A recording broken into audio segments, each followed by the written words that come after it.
Manifestation. Man up. Manifestation. Man up. Manifestation. Man up. Manifestation. A place where we inform, build, and inspire. Manifestation.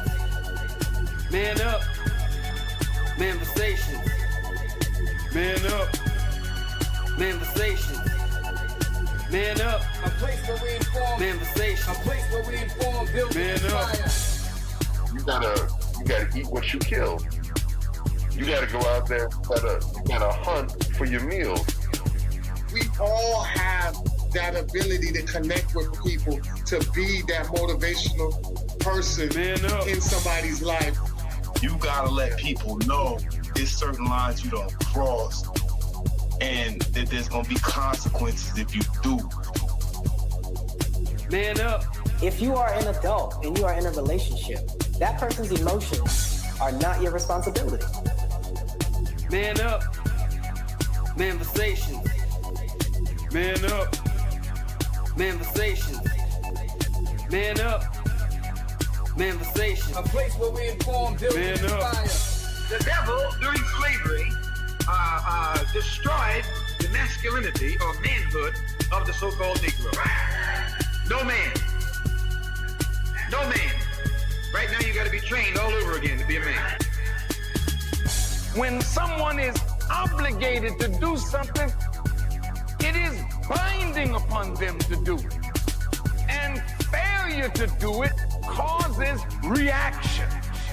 Man up. Position make you rich.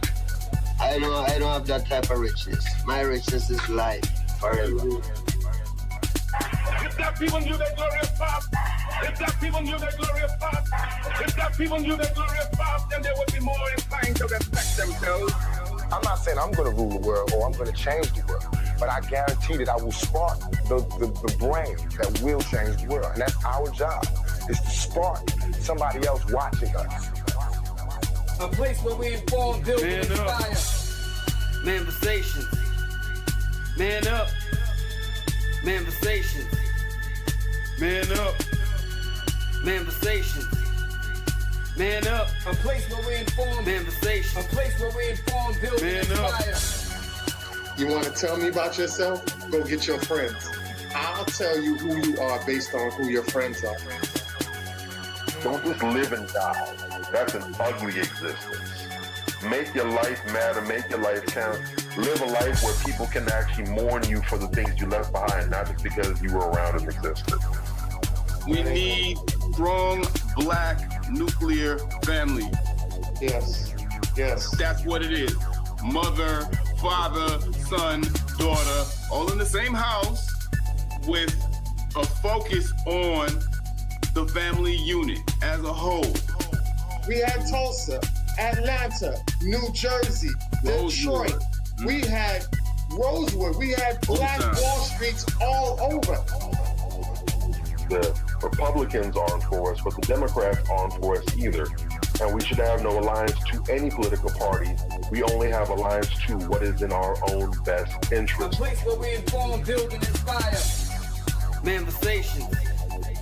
Man up. Manifestation. Man up. Manifestation. Man up. A place where we inform. Manifestation. A place where we inform, build, and inspire.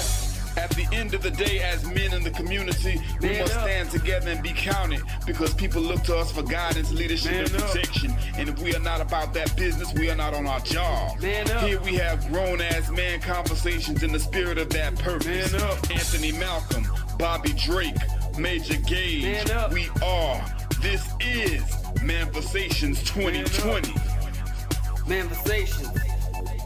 Man up. Manifestation. A place where we inform, build, and inspire.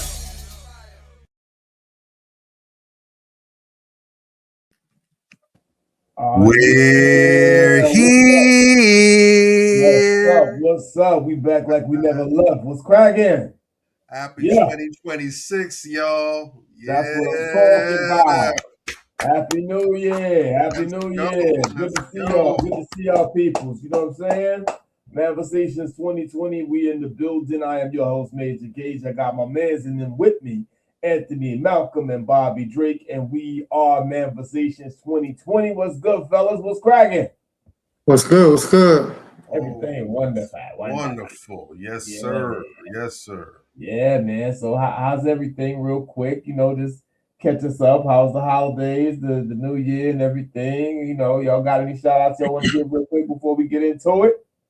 Yeah, real quick. Just wanted to discuss a couple things real quick. But I did have my mother up here for me this week. I had my mother, my sister, and my nephew. They came and stayed the week with me for the Christmas break, which was really good.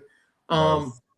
I think everybody don't understand, like in the holiday season, and shout out to the people that have lost their loved ones around that time. I know how hard it is.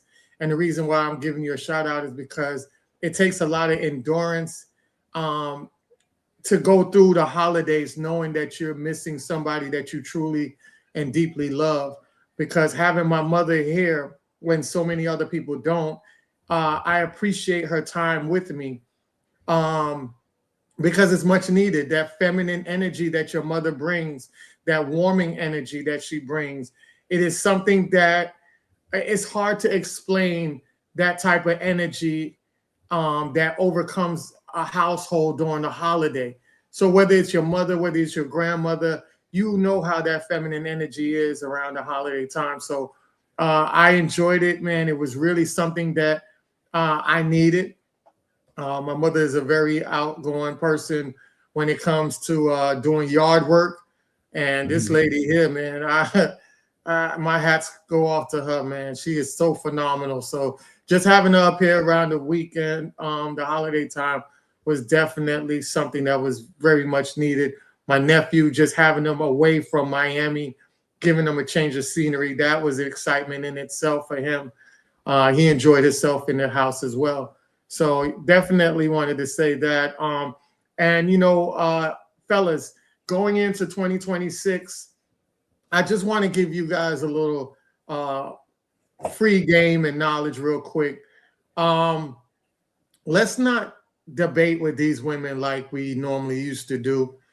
When we see like a lot of these women that's out of line like that, just say your piece, say what needs to be said, and haul ass. I think we're wasting too much energy and time with women like that it's not going to change their mind. And everything, just as long as you got it on record of you checking them, that's all you need. Because now everything you're seeing now, right before 2026 hit, you're seeing everything we told these women is slapping them right smack in the fucking face. With the Cardi B situation, they was praising Cardi B and all of that stuff. And now you're starting to see this man is about to might go to jail based on his latest allegations. Then you have a lot of guys out here that don't have D-discipline, which what he is getting him in serious trouble, is the D-discipline, not having D-discipline. You know what I'm saying? So definitely, fellas, just y'all got to be on a mind level where you're moving in a way that demands respect. You're moving in a way that's going to create and evoke the changes in these women. So just be on that path level. I just wanted to give you guys that free game moving forward. All right. Love y'all. Good game. Good game. Bobby Drake, what you got? All facts, no print. All facts. Yeah, man, I appreciate that acknowledgement of the holidays. I'm not gonna lie, it was a good holiday for me.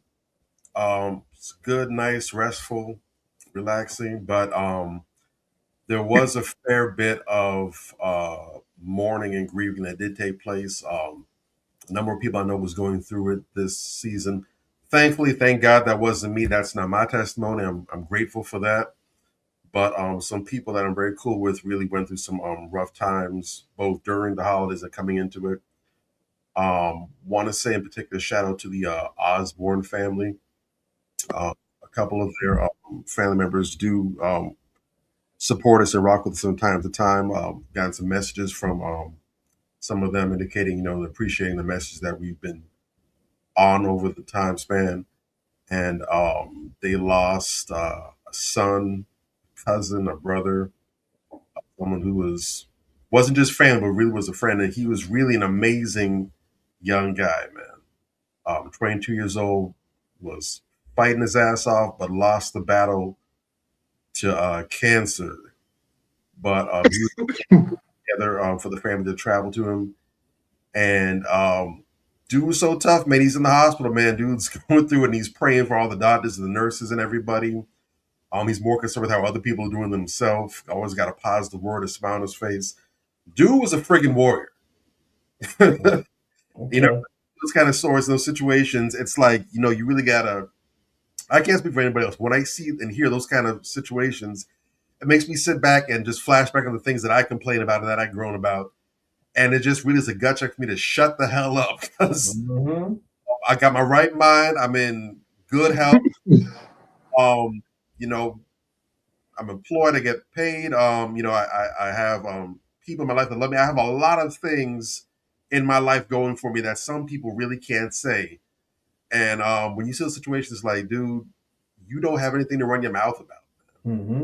So it was a blessing to see how many people's lives he impacted and the huge impact he had in his family. So to the Osbournes, love y'all, much respect. Long live Zay, fly high Zay, and everybody else going through it during the holidays. I've become very sensitive of that over the last several years. That everyone gets excited and they're all happy about the holidays, as they should be. It's a good time to really, reconnect, even if you don't celebrate. Take advantage of that time off from work and everything else, and really just reconnect with your family, even if you're not celebrating the holiday itself. But it's important to keep in mind and be mindful that there are people who, as the time of the year, their hearts get heavy and some very bad memories come up for them. So you have to wait on Christmas Day. So every December 25th, that's going to be a memory that they have there. So be mindful, make sure that celebrate, but also check in with people, see how they're doing, see how people around them are doing. You never know what people are dealing with around this time of year. It can be very, very dark for some people. So no doubt. Toss that out there. Well said, brother. Well said. Mine is gonna be quick. I'm actually one of those people who lost somebody some years back during the holidays. It was right around the Thanksgiving holiday, the day before Thanksgiving to be exact. And I lost my grandmother. My grandmother was like the matriarch of the family. She was like my best friend. She's the wisest woman I've ever met in life. She was an extraordinary human being. And I think about her all the time. I really reflect on her heavy around the holidays. And I'm thankful for the time that I had with her. Shout out to her. Man, I can remember just being taught about mafia conspiracies when I was 5. You know what I'm saying? And it's like I didn't know what the hell this lady was talking about half the time, but it started sticking when I got older. You know what I mean? Like it was this book called Shining Legacy that had all these heroes, these black heroes in it. And like that was like my textbook. You know what I'm saying? Like my grandmother used to take me before I started school, she used to take me to the park every day, teach me reading, writing, and arithmetic. You know what I mean? And this lady like really shaped my worldview. I look at so many people and how lost they are today. And I'm so thankful for her planting those seeds and having me even enrolled in the gifted program, skipping grades and all that type of stuff. You know what I mean? Like before I started school, she had me ready, and so it shows up later in life, if that makes sense. You know what I'm saying? Like I look around and I see people in my peer group, I see people older than me that don't have a clue. And it all came from then. You know what I'm saying? That shaped who I am today. So shout out to her, shout out to all the other master teachers out there. I had one in my family, and I think my mother's becoming that now. Shout out to her. Yeah, man. Like my mom is getting real heavy right about now. She used to make fun of my grandma back in the days for being like Yoda and shit, but like now she's the new Yoda. You know what I'm saying? So I just look forward to everything, man. I felt that today's show was necessary because these accusations are getting out of hand. You fart and cough without somebody getting sexual assault allegation, a new, in the Stephon Diggs case, oh, he beat me allegation, he choked me allegation. What is like, it's a constant thing. And, that says a lot about the behavior of some of the people who we look up to. These people, they call them stars for a reason. Stars are in the sky. You look up to them. They stand out. They're supposedly exceptional. That's why we look up to stars. Not us necessarily, but I mean people generally speaking. And a lot of our stars have really, really been out of pocket for a very long time. And it's just wild, how we're starting a new year. And I mean, like every day, there's a new allegation, there's a new case. And it's like, damn, again? And some of this stuff is very avoidable. And, unfortunately, like Anthony was saying, a lot of these guys, they don't have no D discipline. They just banging any and everything. And, every decision they make seems to be a bad one. They're marrying and wifing chicks that we wouldn't be seen at Walmart with. It don't matter how much money she got or how popular she is or well known she is. She's garbage and you should be seeking better, but you're garbage too. You know what I'm saying? So it's like, brothers, we got to tighten up out here. This ain't it.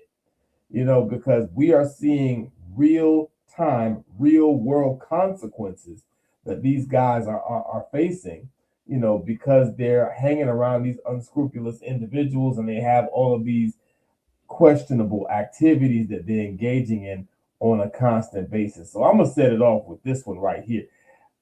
Golly, this is bad. Allegations against Will Smith, a violinist who was a finalist on America's Got Talent and performed in Smith's band, is accusing the star of predatory behavior. Jim Murray has the details. Will Smith faces serious allegations in an explosive lawsuit just filed. This violinist is accusing Smith of predatory behavior and sexual exploitation after he was hired to go on tour with the Oscar winner. Before filing the lawsuit, he posted this cryptic message. Unfortunately, some things happened, and I can't get into the details of exactly what that was. Brian Joseph King made a name for himself when he competed on America's Got Talent and dazzled the audience and judges with his incredible talent. Earlier this year, Joseph was hired to go on tour with Will Smith. Today, the violinist claims Smith told him, "You and I have such a special connection that I don't have with anyone else." He says after he made allegations of sexual harassment to Will Smith's management team, he was fired. Getting fired or getting blamed or shamed or threatened or anything like that, simply for reporting sexual misconduct or safety threats at work, is not okay. Will Smith's attorney is firing back, calling the allegations false, baseless, and reckless. They are categorically denied, and we will use all legal means available to address these claims and to ensure that the truth is brought to light. So, here we go, right? Dude, it's early, but man, what are we doing? Okay, so this is my thing. Y'all know I'm not a Will Smith fan. I don't care for Will Smith, but fair is fair. You know what I'm saying? And me, I'm the kind of person, I hear the accusations. I kind of try to bounce it around in my head and see, okay, what does this sound like? Does it look like anything? Does this have any legs? Is this solid? Whatever the case may be. And I looked up the case. And the case is very short on details and doesn't really give us a lot. But what it did give, I don't understand the lawsuit and why there is even a lawsuit. So I'll just give you the Cleveland Notes version of it. At the end of the day, the lawsuit is for sexual harassment and grooming. And, we're saying, okay, Joseph says that Smith made personal comments indicating that a special connection that Smith groomed and primed him for further sexual exploitation. I mean, I don't see anything really there. We have a special connection can mean anything. You understand? I don't see how that's sexual in nature necessarily, but that's when you read through the complaint, it just kind of says that. Even in the news story, he said we had a special connection. Okay. And then the disturbing hotel incident seems to be the meat and potatoes of it, where he says during Smith's global tour, Joseph alleges that someone entered his Las Vegas hotel room booked by Smith's team without consent and left behind items including a handwritten note that read, "Brian, I'll be back no later than, whatever time," with a heart, and signed Stone F, as well as wipes, a beer bottle, a backpack, and HIV medication with another person's name, and hospital paperwork. Okay, how does that say that Will Smith? It's weird.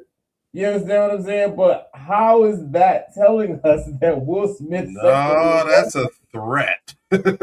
That's a threat. It's a threat. How? You got the baby wipes, beer bottle, a backpack, HIV meds with somebody else's name, and hospital paperwork.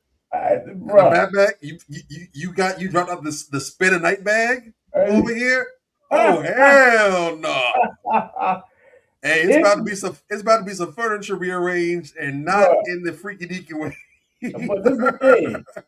It's weird. But that's what Stone F. Whoever Stone F is, I don't know who that is, but that doesn't say Willard Smith. That's what I'm saying. Stone F. So your beef is with Stone F. Stone F. That's what I'm saying. Like, is the I read through the lawsuit or the complaint, whatever. I don't see anywhere where it says anything, even remotely like Will Smith did anything to this man. You know what I'm saying? And so, to me, when if you read down into it, it's talking about, okay, he wants emotional distress, PTSD, economic loss. He's whining because he was fired because of XYZ, and they accuse him of fabricating the story, basically. And it sounds fabricated. If I'm Will Smith, this sounds fabricated to me. You sound like a problem that I need to get rid of because you're talking crazy and you're accusing me of stuff that even in your own lawsuit, you don't tie me directly to anything. So this is one of those that seems like what I call, the sexual harassment hustle. You dig? Exactly. You know what I'm saying? That's what it looked like to me. I'm gonna just, hey, what is this? What do y'all make of it? Am I tripping? I didn't see nothing. I see it as somebody's just trying to set this man up to really really try to destroy him and bury him more than what he's going through right now. I think Will Smith, and this is just my personal opinion, I think Will Smith has taken a huge beating and loss. And I think when he says a special connection, I think he's talking about it might be something deeper within this gentleman's background that probably have him connected, like probably an isolation, because this dude look like he's probably part of the LGBTQI community. Yeah. So he might be like, hey man, I understand the isolation and things like that. So it's a special connection, the way they probably mind think together, things like that. But I don't think it's anything in a sexual manner. That's just my personal opinion. I just think that somebody's just setting Will Smith up to to take a downfall on something that really isn't him. And also it gives this guy a gateway to leverage himself into another space and area too, because he got canceled from the tour. So, this is also a kind of a segue into getting into support and continuing his career going on. So I could see that being used against Will Smith to benefit this gentleman as well. So there's a lot of shakiness in there. It's a lot of, I just see it's a lot of what they say, opportunity that is going to be claimed out of there. And nowadays, everything is such a grab bag. People just want to settle, even when they're not guilty of anything. They just want to settle and get it out with. So a lot of people will make accusations and claims just to get the quick bag. They don't want to extend it.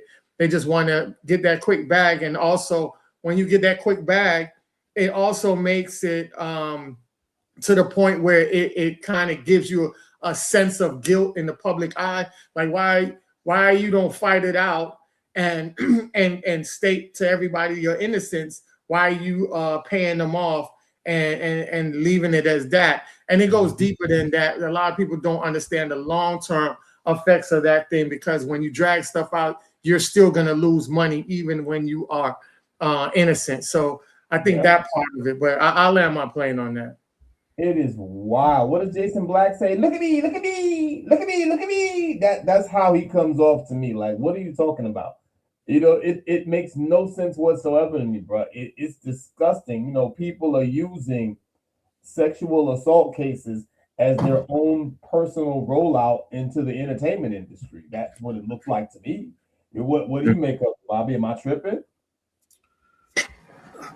If you tripping, then we tripping. Just I want to saying. do it that way. Yeah. What's happening here and what ultimately is going to happen, I'm afraid, is that we're going to get to a point where it becomes virtually impossible for people who are actual victims of sexual assaults to ever get justice. Yeah. I agree. And I don't say that in a, I don't say that lightly, and I don't say that in a ha ha ha, that's what you get kind of attitude or mindset either. I genuinely say that with great sorrow in my voice, because I have friends, I have loved ones, people dear to me, who have in fact been victims of sexual assault, who have even been graped with the G, graped YouTube. I have people who've gone through that as children, some who suffered that as adults, and it is a completely devastating experience. It changes life. It really does cause trauma. Unfortunately, because of the unwillingness, and this is a ball that I have to put in the women's lap. Sorry. I know it's going to be harsh. I know it's going to come off as insensitive, but that's the whole entire problem. There is not supposed to be any conversation that we can't have as people. There's not supposed to be. I agree. There's not supposed to be any subject that is taboo, off limits, that can't be explored, that can't be delved in, that can't be fleshed out. It's not supposed to be. When you shine the light into the corners, into the shadows, it breaks up all the darkness and the confusion. It puts everything out there for everyone to have clear understanding and comprehension, and it allows us to determine what is what. Right. We understand, or we should, I don't know, the way some people behave, I don't know, I can't tell, but for those who are oblivious, it should be common knowledge, and I mean 100% across the board, that we do not live in a perfect society. Right. That we have good people, but we also have people with ill intentions. People with good intentions, there's certain boundaries and lines that they will not cross. Their morality, their sense of virtue, their code of conduct will not allow them, the way they were brought up, will not allow them to do certain things or to view certain things a certain way. But for the people who have ill intentions, they don't care about none of that. There's nothing off limits to them. There's only point A where they are and point B where they're trying to go. And God help any and everything that's in between the way.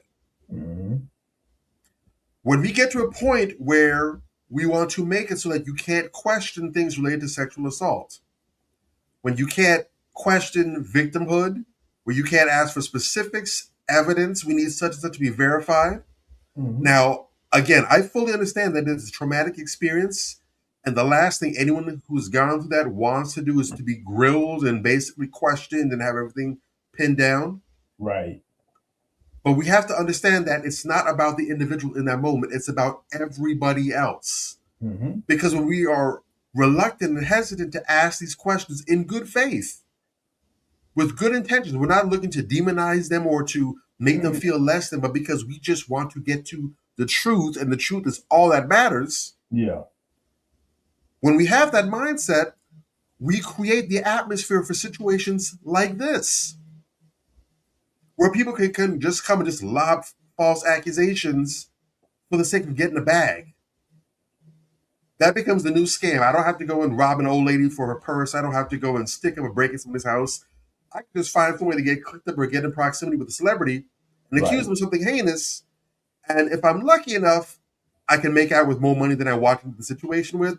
Worst case scenario, nothing happens to me. And that last part is the problem. If you are accusing somebody of sexual assault, you should have your ducks in a row. You should be able to gather information and evidence.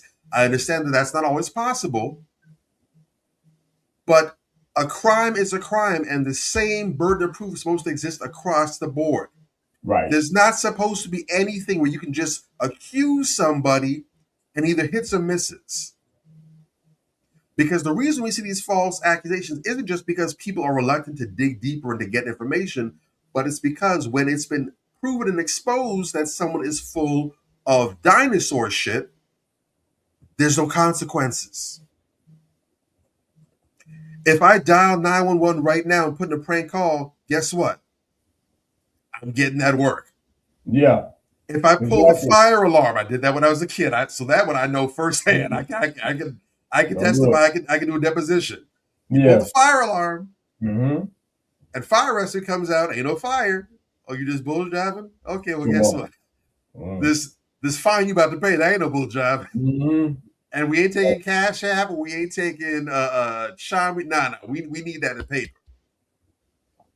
When you commit a crime, which includes false accusations of crimes, there's supposed to be a penalty associated with that. Yeah. But when you want to set the standard, well, we can't prosecute or we can't punish people who make false accusations because it's going to make people who are victims reluctant to come forward. Now you jumped on the opposite end of the spectrum. You created a different dynamic where now there's a new way for people to be victimized, and that's through false accusations. Right. So now you are creating new victims. You're creating a new avenue of criminality where people can say, you know what, I don't have to commit white collar fraud. I don't have to scam. I don't have to do tax fraud or tax evasion. I don't have to do anything else. I don't have to scam people's cards or phones, whatever. I just got to falsely accuse somebody. And worst case scenario, nothing happens. Right. It's a free gamble. Yeah, it's despicable.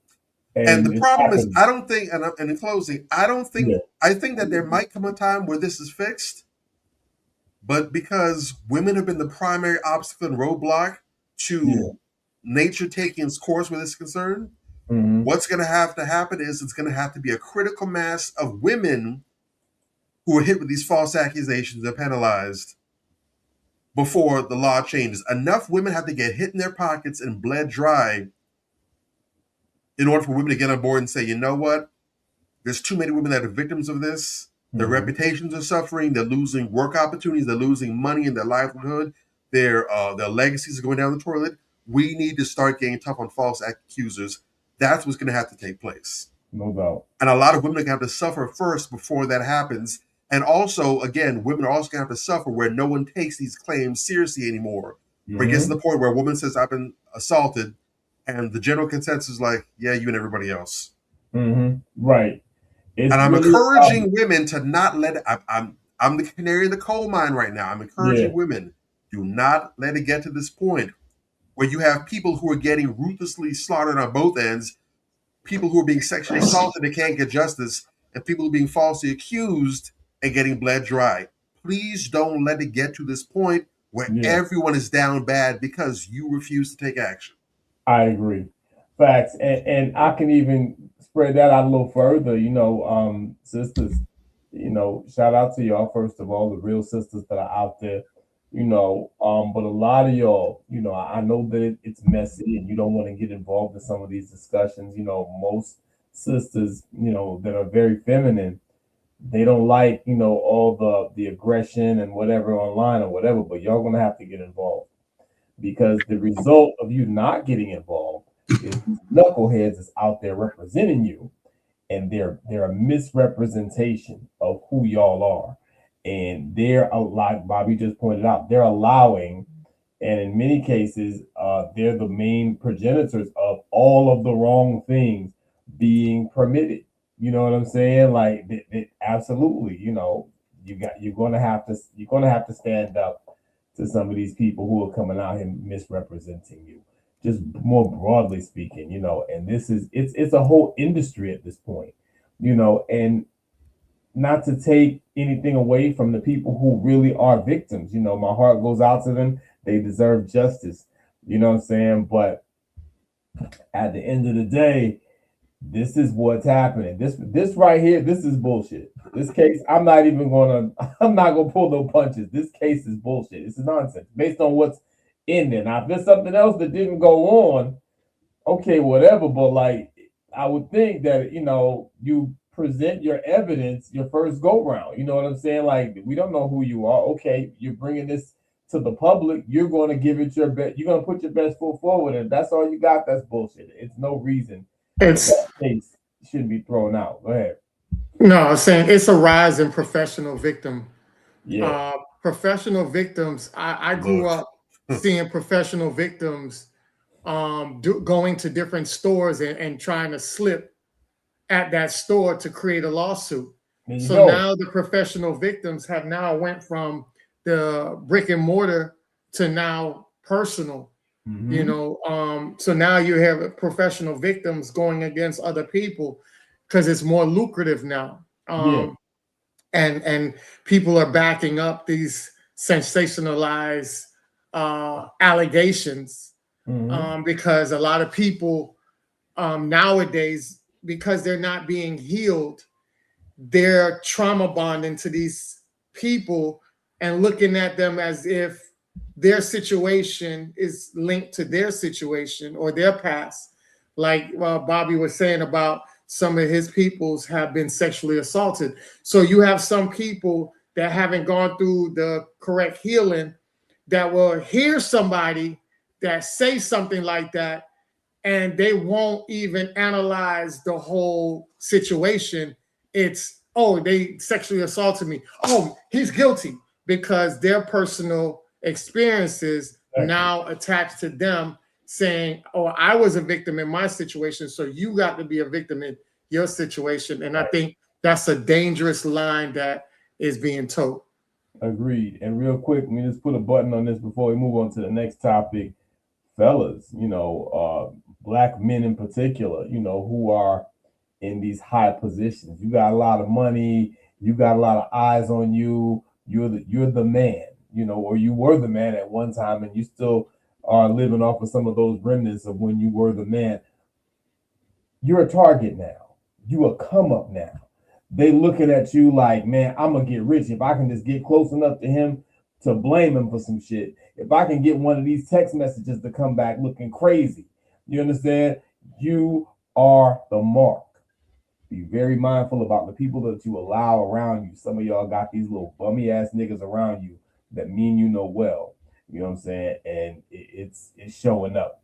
You know what I'm saying? So we're gonna go on to our next story. Oh boy, this one right here is a little different. You know what I'm saying? This one right here is a little different. This guy, I expect more of these. Check this one out.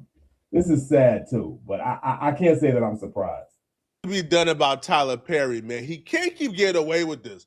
Bro is literally the Black Harvey Weinstein, and we're witnessing the downfall right in front of us. Tyler would meet these dudes out and about in public, find them attractive, knowing they aren't homosexual. He would, you know, have somebody contact them or approach them about a potential movie role in a Tyler Perry movie, and that's how he would get acquainted with these dudes and kind of make them feel like they needed to comply or play nice with him to keep their movie role.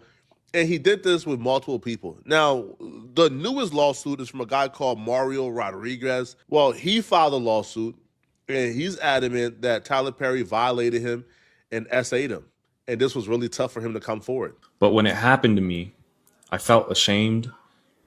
I was scared because of the judgment and the questions that people were going to start asking, almost like if they were going to blame me for just being there. A lot of these dudes be naive to highly weird activities, bruh.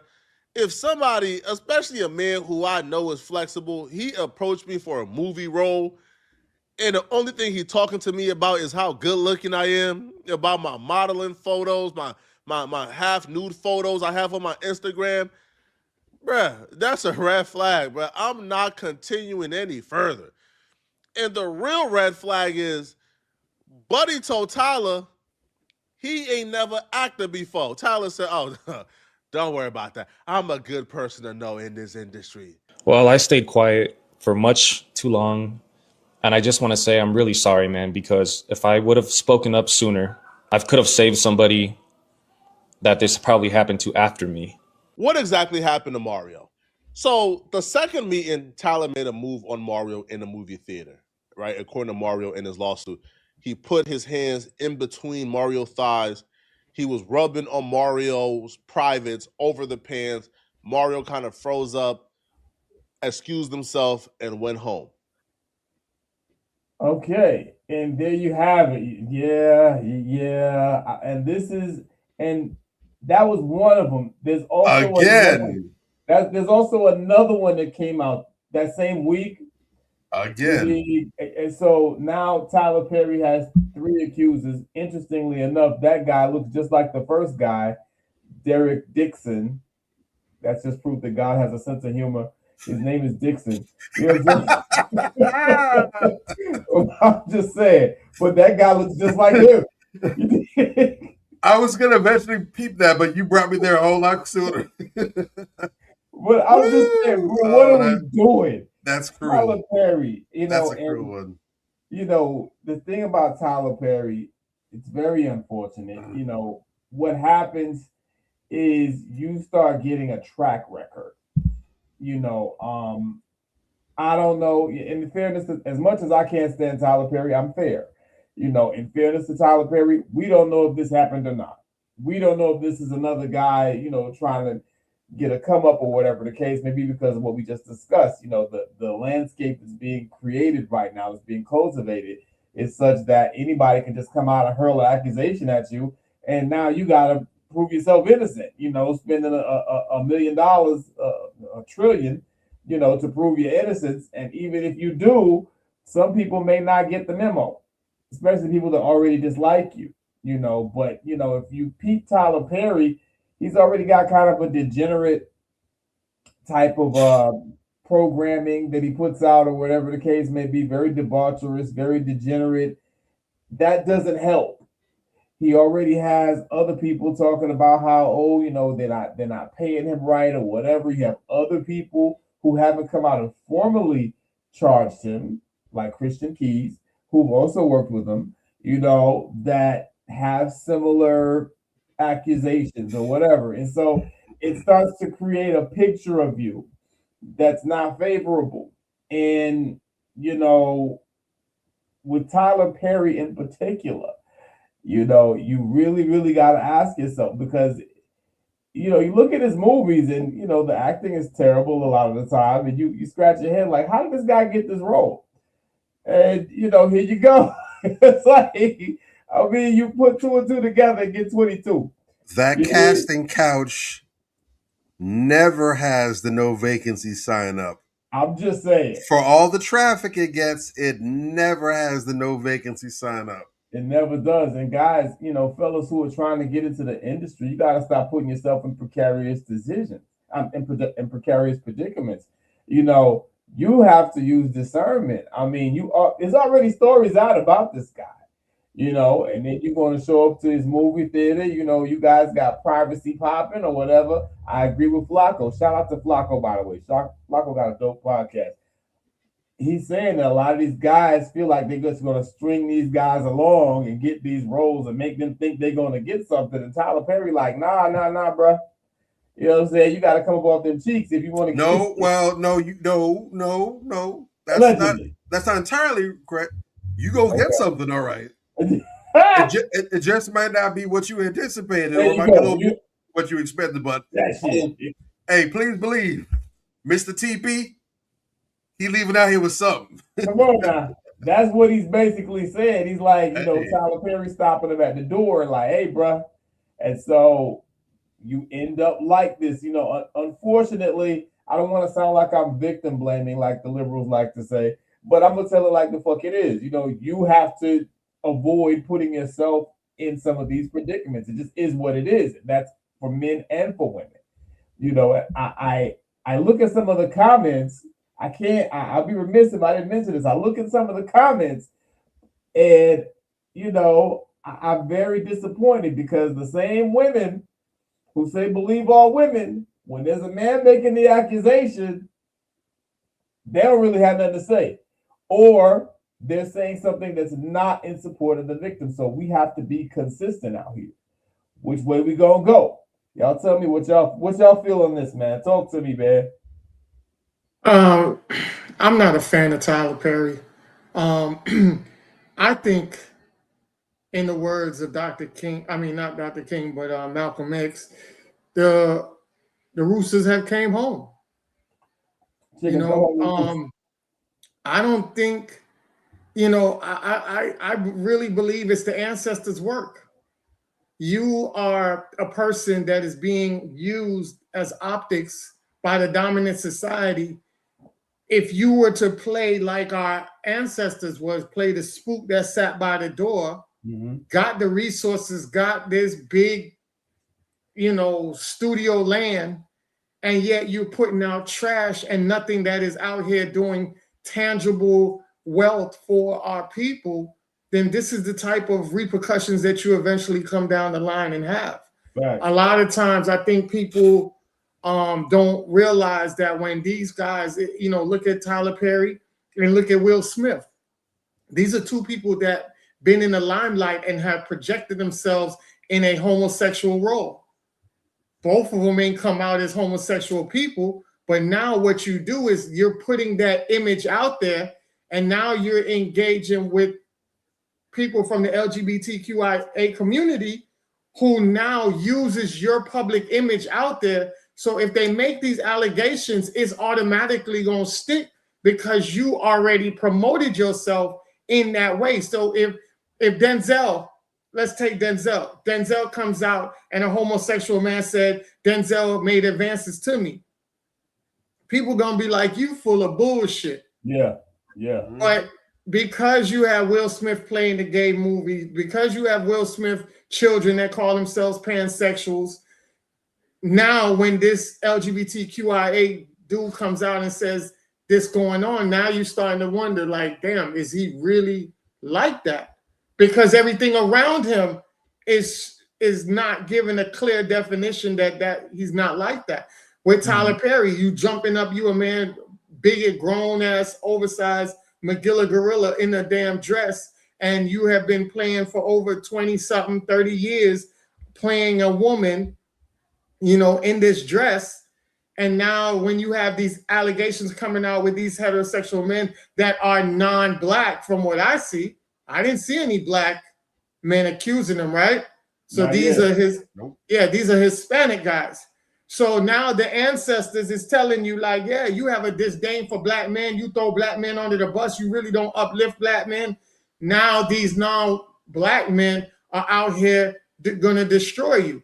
That's the ancestors' work behind it all. To me, that's what I think, you know. And a lot of people don't understand that part of it, but you have to take that in accountability when these things happen, because karma is something serious. And I know, with Tyler Perry, Biden, Obama, all of these people, Oprah, they all have this playbook where they cater to black women. They do degenerate shit behind the fucking scene, but because they cater to black women, they invest in black women, they give resources to black women, jobs to black women. Now all of a sudden they have this fort front that if anything go down, black women are going to support them, even if they get into degenerate situations. And people don't understand the chess match and the strategic way that a lot of people do and use black women. And I want black women to pay attention to this stuff, because it all comes back 360. So I'll land my plane on that. Well said, Bobby Drake. Bobby Drake. Stop. You know, it could be BS, but at the same time, that's got to be either a lot of quality pattern recognition or a well executed game plan. You know, for dudes to keep coming out and bring these allegations against you, and they all look like in the same camp. It looks like you got a type. That's some pretty. If that's not orchestrated, then that's some pretty good. That's pretty cunning. That's pretty wily right there. But look again, whether it is or it isn't, you know, we're at a point now where folks have to be mindful, men in particular, but folks have to be mindful about this. Understand, if you are black, and it's not even just black people, to be honest with you, but we're not really concerned with everybody else and how they get now. Our primary focus is us. Let's be abundantly clear. If you are black, and especially if you are a black man, and you have wealth, you don't even have to be insanely stinking rich. Let's say if you were firmly and securely in the 6-figure bracket. I'm going to say if you're 250K and up. Yeah. Please understand, you have a big old-fashioned bullseye on your back. You have to be mindful of how you move. And it's not that regular average dudes aren't liable for this. They certainly are good targets. The problem is they don't earn enough to where it's really worth going for all that, unless it's just petty vendettas and revenge. A lot of men, and this is something that has to start early. You're not going to really get too many of the dudes that are our age and up to do this, because unfortunately it's baked into the cake. That's their core foundation. It's already really soaked in there. It's going to take an act of God to really divorce some of that thinking. But unfortunately, when you have a lot of brothers who come up impoverished and they aspire to be rich, they aspire to be wealthy, they're trying to be on somebody's sports team, they're trying to be an entrepreneur or a businessman or earn a lot of money, one of the things they do early is they start fixating on all the things that was denied to them early. They were poor, you know, they had holes in their shoes, they had hand-me-down clothes, they want to have the freshest gear, they want to have brand new fly cars, they want to have tight-ass houses and everything. But what do they also want? They want to get all the women. I know that this paper brings me a whole bevy of broads, and I want all that. I want all the exotic ones, the foreign ones.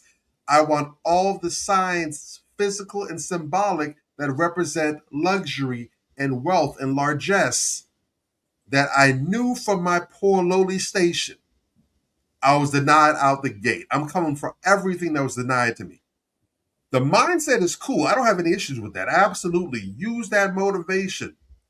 But you need to understand, if you are going to make women a part of that package, you are by default opening yourself up to be preyed upon. Because these women that you're aspiring to, if for no other reason than by virtue of the fact that they're highly desired and coveted by men who have paper, that puts them in prime position to be the hunter. You think you the hunter with your little airsoft rifle.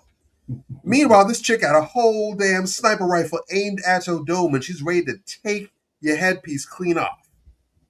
Yeah. You have to be mindful. When you make women your focus, you are by default creating a blind spot. Because unfortunately, if you have the savannah, if you have the jungle right now, and you got a lion or a tiger coming your way, it doesn't take a rocket scientist to figure out, well, I'm in danger. Okay, I need to get up out of here. This is bad news. Unfortunately, with these huntresses, when they're coming your way, that should be a red flag, but you're thinking, yeah, all I wanted was a bad broad. Hell yeah. You see the danger coming your way, and you're thinking in your mind, this is a good thing. This is what we prayed for. This is what we worked so hard for. No. That is going to be the means by which you get your kneecaps taken out from under you, and everything you work for is smashed like that. If you allow lust to lead, you will end up at a lust-based result.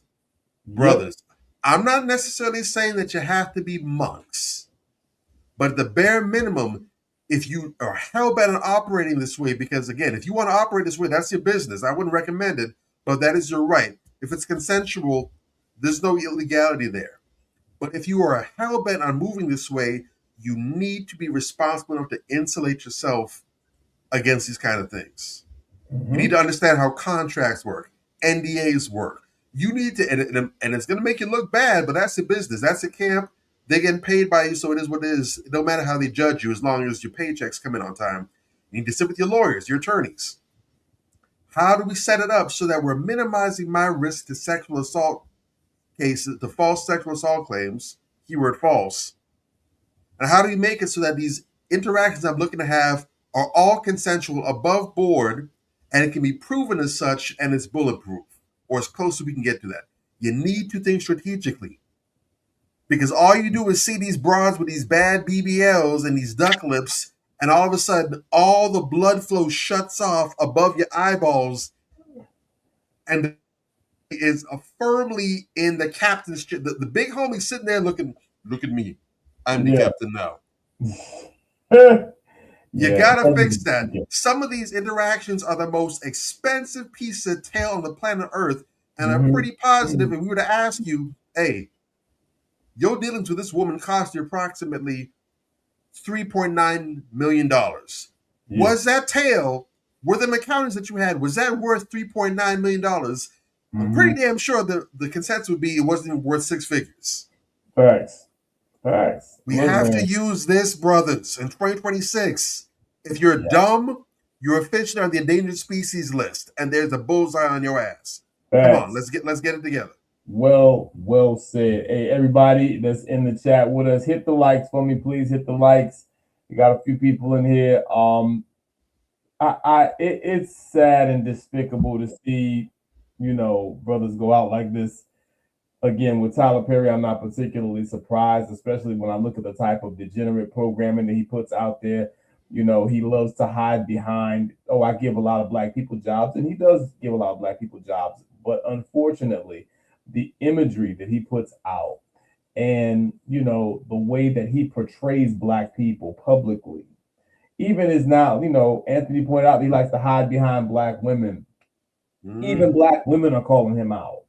When that shit came out, the last one with Taraji, that disastrous film, black women were on his ass, for producing this black trauma porn all the time. And Taraji, that was also a sin against, I don't care how much she got paid.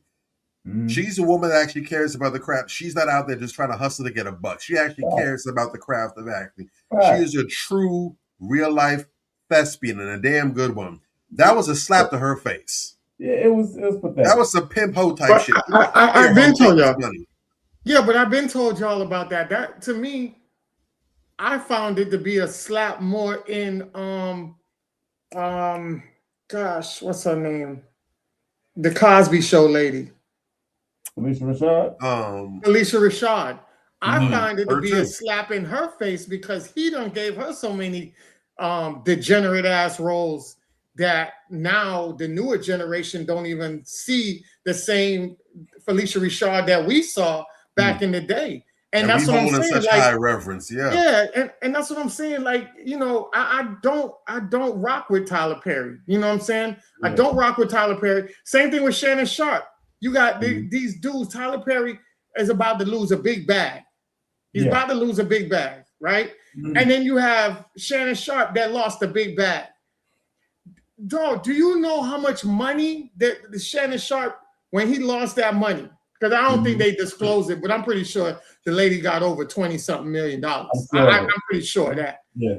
Do you know what $20 million would do for the fucking black community? Right. Like, why the fuck are y'all losing money on bullshit when people are out here and you can really do tangible stuff? Shout out to the everyday people out here that are really making tangible efforts and curating tangible stuff for black folks, and they're doing it on the backs of having 2 or 3 jobs or collecting a little bit of funding and they're out here doing major stuff that people that got $1 billion or multi-millionaires like Shannon that ain't doing shit. Well, you gotta understand, those people, they have those multi-bajillion dollars because they were selected. And they were selected because they are coons. And they knew that these niggas were controllable and they will produce the type of content that they produce. Exactly. I get that. I get White that. supremacy My knows thing their is, Negroes. They know their my Negroes. thing is, our ancestors also did that. We had some ancestors that were shuck jiving and getting the money. But that's the reason the book came out. The spook that sat by the door. You shuck jive to get the resources. Bring the shit back to your fucking community and build. That's the fucking difference. You would think at this point, you know, it's very unfortunate. It's despicable. Every time I see these brothers out here with these multi-bajillion dollars, that, you know, it's predictable at this point. It's a cycle. They're going to lose, you know, an exponential amount of money because they have no dick discipline, you know, and it's very telling that this guy looks just like the last one. So it's very believable. You know what I'm saying? It's like, okay, this nigga got a type. Either he got a type, or all the dudes that like the first one are saying, "Huh, let me see if I can go ahead and tackle this Faller's parlay." Yeah, and it's also interesting that Christian Keys was actually the first one to call Tyler Perry out, even though he didn't say his name. We knew who he was talking about. But Christian Keys has not filed any formal charges. The only black would-be accuser, you know what I'm saying, hasn't said anything yet. So it's going to be very interesting to see how this pans out. Tyler Perry, I feel, is just a very mentally ill individual, and I really hope he gets the help he needs. And just real quick on that, I that's one of the reasons why I don't really like that dude, for the simple fact that you're using your victimness, that you probably are legitimately have a case on, and you're trying to leverage it for your resources. And I don't like that. Like, if you're gonna bring that out, bring it out, even if you lose, you know, things in it, because you're helping other victims, and you're also putting a straight line to saying what is right and what is wrong.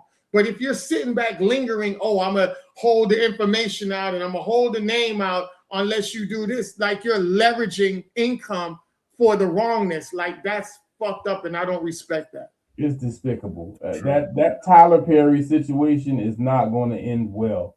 You know, wow, it's sad to watch, man. But I feel we're watching the decline of an empire, and I don't wish that on anybody, but that's just how it looks at this point. So going forward, I mean, there's so much to cover today. That's the second one, and then this fool. Oh man, this is going to leave a mark. And this is burning up your social media feed right now. New England Patriots wide receiver Stephon Diggs facing criminal charges, including felony strangulation or suffocation, misdemeanor assault, and battery. The charges stem from an incident in Massachusetts earlier this month. So far, pretty thin on details, but we're asking the questions. A hearing on the case is set for today. Now, there's a response from the Patriots. They say this, quote, Stephon has informed the organization that he categorically denies the allegations. We support Stephon. We'll continue to gather information and will cooperate fully with the appropriate authorities and the NFL as necessary. Close quote.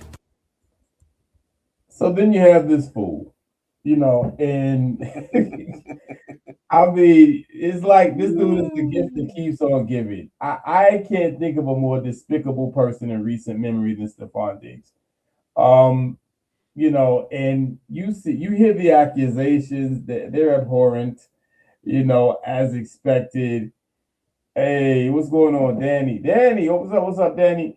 Yo, you know, and it's like, bruh, I'm sorry. Some of these people, man, every time when you look up, every time you fart and cough, this certain person is always in some shit. You understand what I'm saying? Every time, without exception. To me, that says more about the individual than anything. You know what I'm saying? And like, people talk about, you know, the little the BBL chef or whatever the case may be, that's making accusations, and they banging on her, they dragging her. But if he did it, he did it. You understand what I'm saying? I'm not here to cape for him.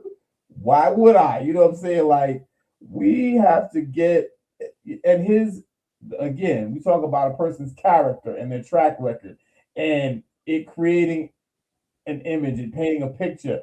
You know, if somebody else had these accusations on him, we may look at it differently. But due to the fact that Stephon Diggs is who Stephon Diggs is, we like, yeah, he did it. You know, not us per se, but I'm saying like people generally like, yeah, he did it. Punish his ass. And you know that again, you know, black men, you put yourself in a very dangerous position when you. I mean, he got 2-3 other cases out there against him. You understand what I'm saying? He out here slinging dick like a plantation buck, fucking any and everything. Got 10 babies and 10 on the way. This person is very reckless with the way he handles himself. You understand? And bruh, you look at it, you hope it's not true, you know, but if it is true, that's just to get justice. You understand? And you know, I mean, he's been formally charged, so we're gonna see what happens. This man, he may go to jail behind this, you know, and then they're going to start more heavily scrutinizing his other cases. Again, it's creating this character profile, and it's not a good one, you know, and we are constantly doing this to ourselves. You know, we get out here and we portray ourselves in this way that where it's cool to be a degenerate, where it's cool to be a buffoon, where it's cool to be, you know, to carry yourself like a plantation buck. And you know, it does two things. You distance yourself from the community, you know, and you also give these people, we already know, we're not going to say that there's not a system in place that's going to demonize you and try to find reasons to come after you, but here you are walking into the trap, eyes wide shut every time. What are we doing here, man? Like, is anybody paying attention? Again, what just happened to Shannon Sharp? You know, all this stuff is allegedly, you know, but okay, that just happened to Shannon Sharp and something else just happened to somebody else. You think that it's the right thing to do to choke your personal chef and smack her or whatever else you did to her. You know what I'm saying? That allegedly, that's what's being said. You think that's a bright idea at this point in time. It makes my head explode. The breathtaking stupidity so many of us exhibit on a day-to-day basis, particularly the ones of us that are more blessed and have more to lose. I got that much money, I ain't got no problems with nobody. I'll pay somebody to have my problems. Shit, what are we doing? I don't know, man. What y'all make of it? Talk to me. Talk me off the ledge, man, because this dude. Yeah, with Stephon Diggs, that situation with his chef, this rumor's going around now that she might possibly be pregnant from him. Yep. So, yep. And like I say, this is what I'm saying. You know, even though it's allegations, you're not in the limelight for people to defend you because everybody you touching is pregnant. You got Cardi B, 6 other girls at the same time, and now the allegation of this girl being pregnant. What you think people are gonna say? Oh no, that ain't possible. Oh shit, here go another one. They just waiting. Okay, we just need confirmation. And the pregnancy ain't even the worst of the charges. He supposedly smacked her and strangled her. Yeah, and that's the thing about it. You have a lot of, and this is the problem and the dangers of having low energy dudes making money, because a lot of them are real toxic and violent, and the more money that they get is the more likely they are less likely to get in trouble for it, not because they can't get in trouble for it, but the money that they have and the people that they're controlling them with the money is not going to go out there and say something against them because now they're going to pay them off. They don't want to lose that financial lifeline that is attached to the abusiveness. See, and that's a big thing that is a very continuous thing that a lot of people, or a lot of low energy dudes with money do and get away with. And that doesn't have anything to do with race, because we even see that extra heavy in the white society. They do that extra heavy, and we see that with what was the guy that went to jail, the producer dude or whatever his name, Weinstein. We saw that with Weinstein when he was with the African girl. You remember he told her, hey, you know, I can do all of this and you do this, but you got to come upstairs. And she came out and said, nah, I ain't doing that. The girl from Black Panther, that whole situation with her and Weinstein. And then you had Taraji P that kind of said something else about that situation. And that man has been terrorizing women in the industry with his power and money. So you got to understand, low energy dudes with that money is very dangerous. And we're seeing Stephon Diggs as being that poster child of what that looks like. So, you know, like I started off the show telling people, man, there's so many women out there that was so happy for Cardi B to get with this low energy dude. And now you see these women are not even, you can't even find them. It's like a damn, it's like hearing a rap on cotton. You can't even hear them. Like roaches when the lights come on, they just and the handful that's still around are looking like Jake Paul around 6. Yeah, exactly. So you got all of this situation going on, and this is why I say, fellas, just say what you gotta say and keep it moving, because it's gonna implode in their face. You know, one thing that I really, I think a lot of people didn't even realize that is end up being so true to this day, and women were fighting it. Well, rest in peace. Shout out and rest in peace to the Godfather. When he told these women that you really don't get nothing higher than your child's father. Gang. You don't really get nothing. Now, I'm not going to say there's no exceptions. There's always exceptions to the rules. So somebody might be watching and be like, oh, my baby daddy is shit, but the dude I got is way better. Yes, that might be right. But statistic-wise, on a large majority scale, you normally don't go higher than your child's father.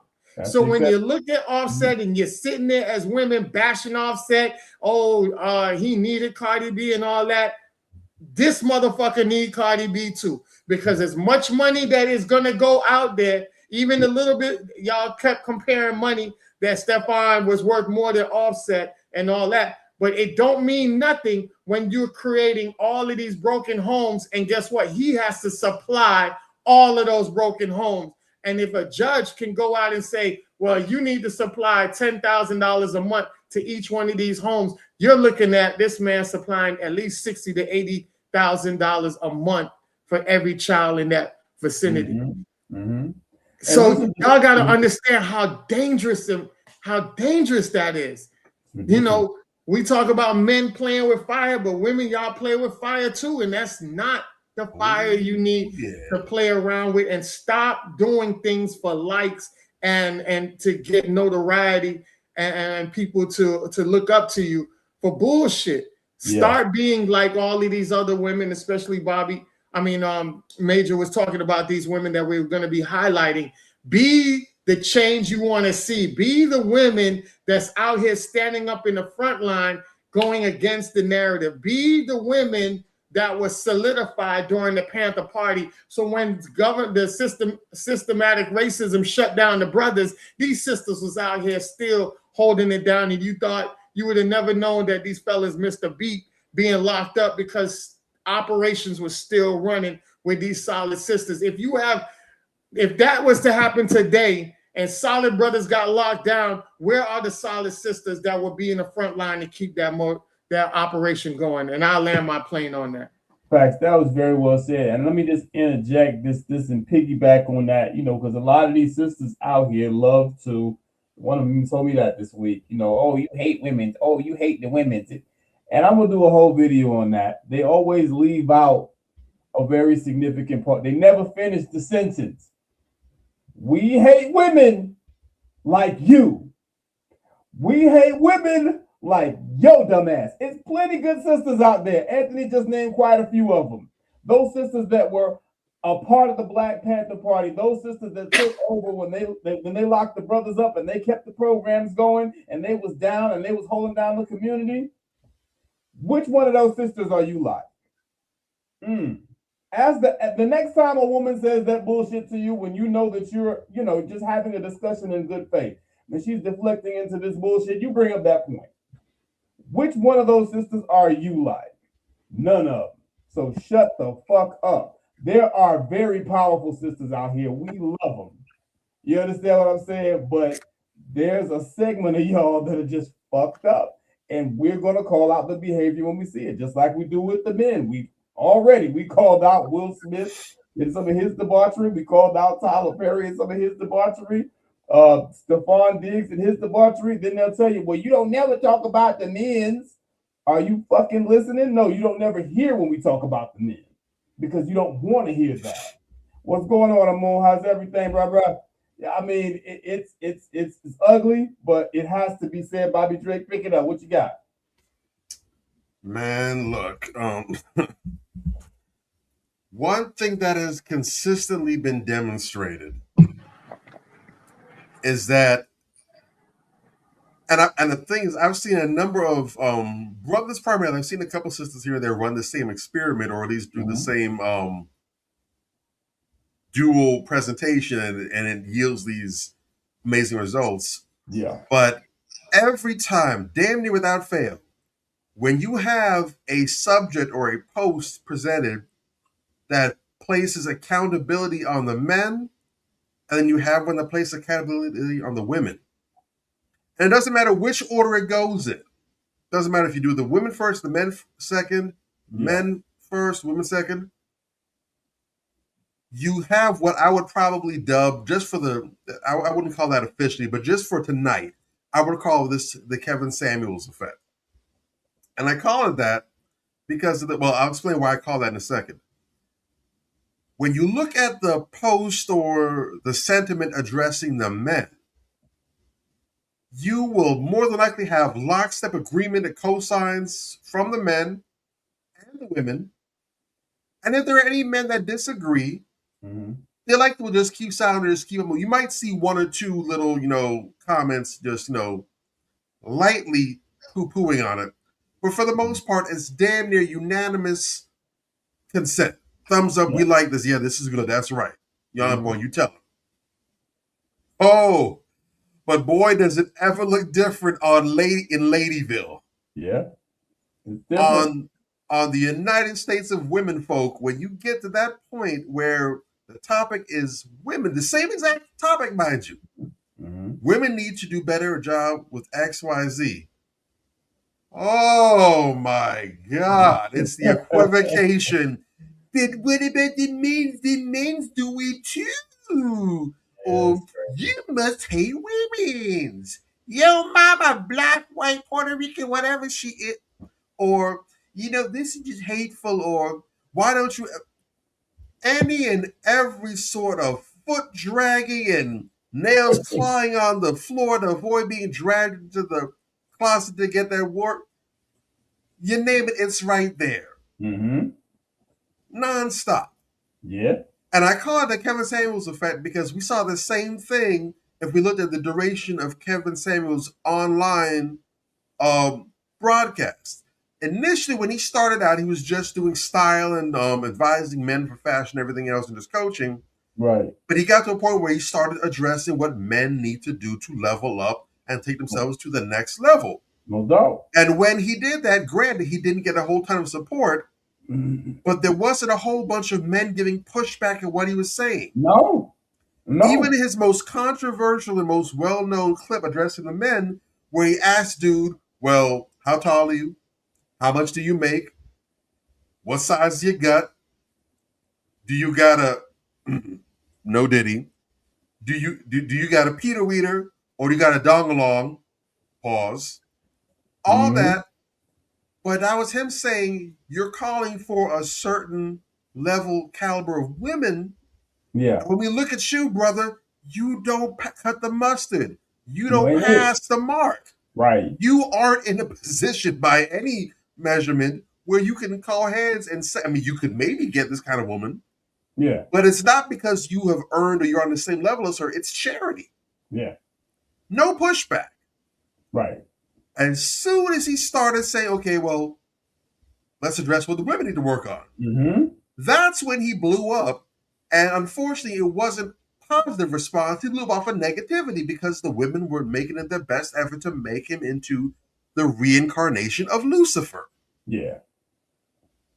We have a problem with overgrown children among a lot of the women out here. That's just a fact. There are men that need to get it together. Absolutely.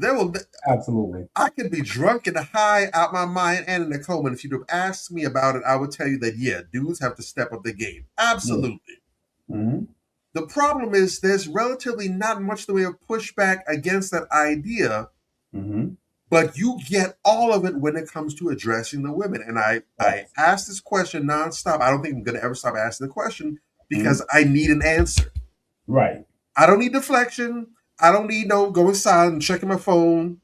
Oh, now is a good time to check my voicemail. I got to call it and call it. No. I need a goddamn answer. And I'm not bullshitting about it. Mm-hmm. If all the men were to get their shit together tomorrow, we go to sleep right now. We go to sleep at 12 o'clock a.m. Eastern Standard Time and wake up in the morning, and all the men, all 100% are where they need to be. Yeah. Where are the women who should be waiting for these men because they're already put together and willing to match what he's bringing? That's ready to go. I told somebody that we both know that used to have a dating show that about you. I told him that. I was like, yeah, you know, whatever. Oh, shit. Whatever Plot you twist. got. Ain't seen that Plot twist. I told him, I'm like, listen, I'm like, okay, so you got this, and you a hot commodity. Like, okay, well, yeah, I got, XYZ. I'm like, ain't none of them women that equipped to even have a conversation with this dude. Respectfully, they're just not. They ain't on his level. Tighten up. You know what I'm saying? And these are older women, considerably older, by the way.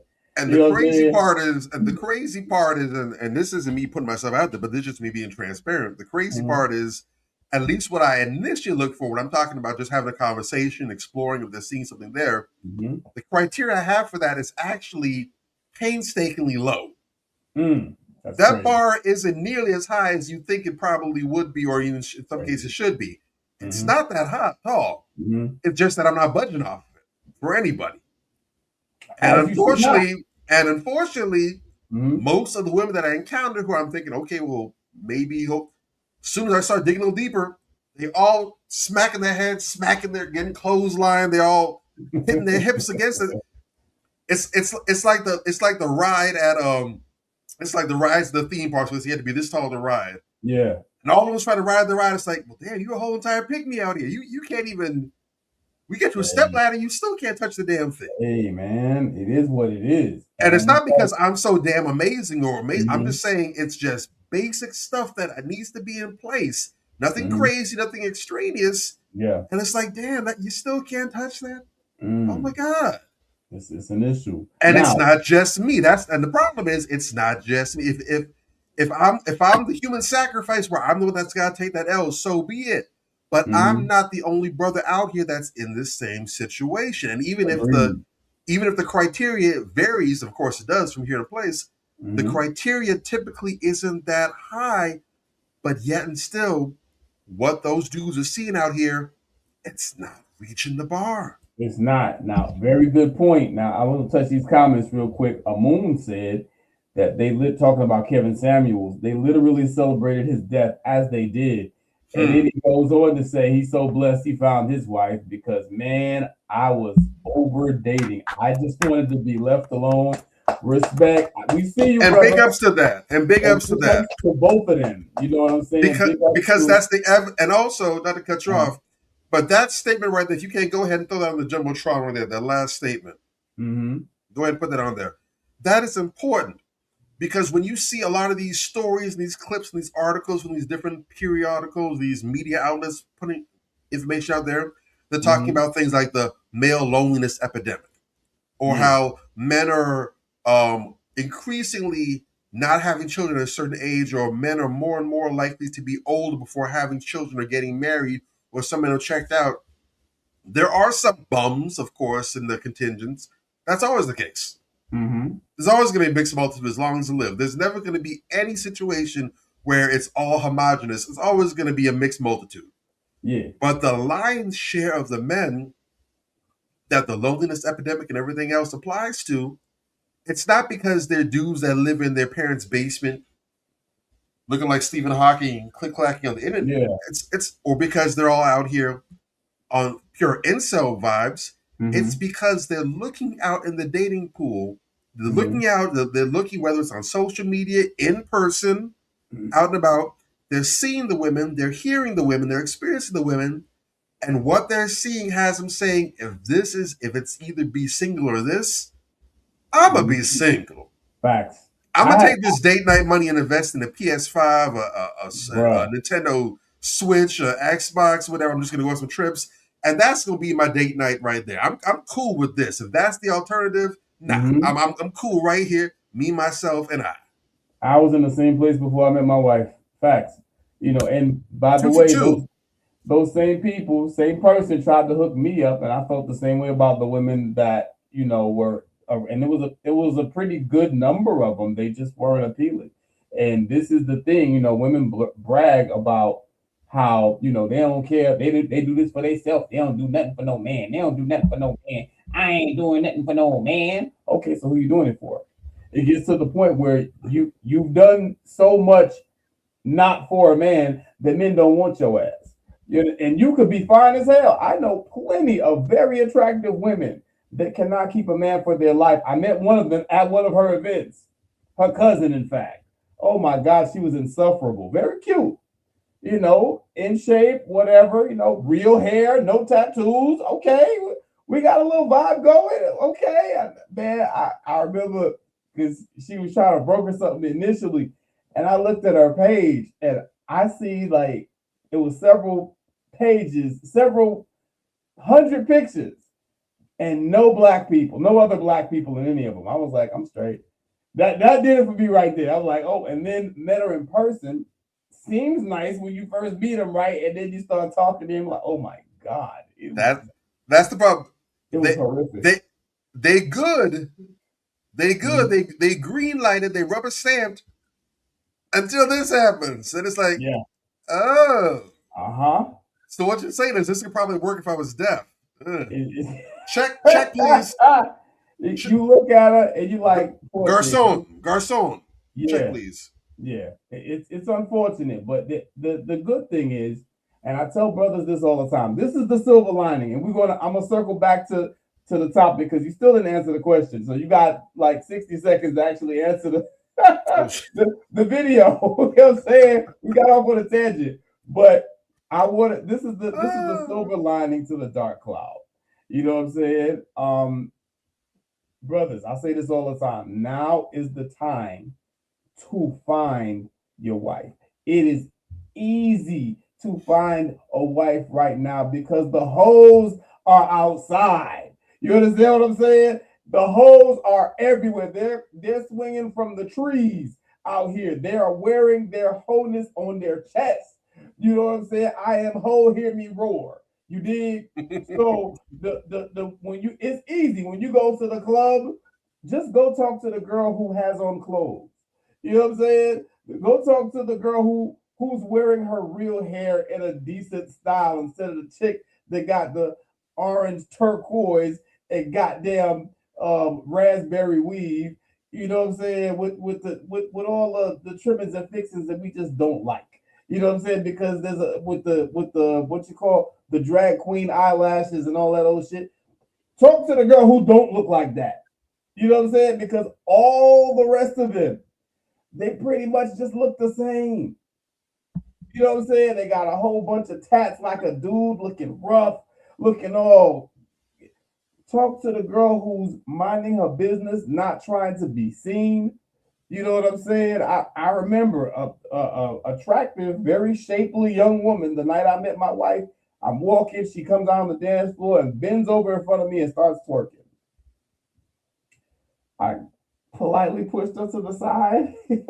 I'm good. Wait. You hit him with that Dave Chappelle in the club? Yes, I did. You feel me? And I'm like, what the fuck is this shit? Like, you know what I mean? And but Major, you was getting shows. She said you the one. Nigga, you bae. I'm You good. hubby. What? Shit, I'm walking away is what I'm doing. Shit. And but she stood out that night because she was not acting like a buffoon.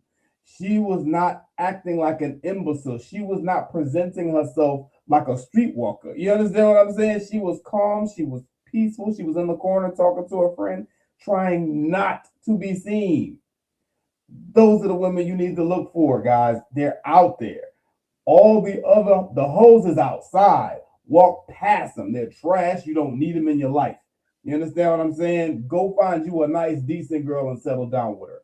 Because all these chicks, they gotta be the lit chick, and everybody gotta see them, and they gotta have their ass out because it's empowering, and they'll say stupid shit like that and post it online. You know what I'm saying? And they listen to trap music all day. Or it's their brand. It's their brand, right? They listen to trap music all damn day. They quoting Cardi B lyrics all the time. Those are not quality women, bro. Go ahead. And even on social media, it's hard. It's easy for you to vet them as well because now they're not hiding anything. They're not hiding it. So the thing about it is, even recently, I've noticed a lot of women, right? And this recent one really exposed. And I was just talking to somebody about this, how a lot of women really aren't religious like that. They're not. They hide behind this religious front. They right?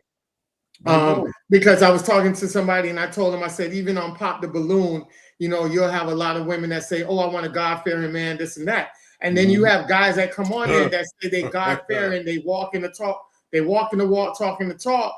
And then these women will pop the balloon and be like, yeah, I'm religious, but I'm not that far down in it. And he looked like he needs somebody who's on that same religious level as him. And I'm like, so you cosplay with the religion. So now even recently, this big thing, wrapping it back around, this big thing that just went on with Pastor Bryant. So Pastor Bryant's wife done got this are you going there? You going there? Okay. See-through ass fucking thing. And I'm watching the women that I know personally that go out here and talk about how religious they are and everything, and they're supporting this shit. And I'm like, yo, the mask finally came off. That's why I say it's so easy. You just watch certain situations and the front just crumbles. That's it. You know what I'm saying? That's it. That shit is crazy. So that fellas, that's the strategy now.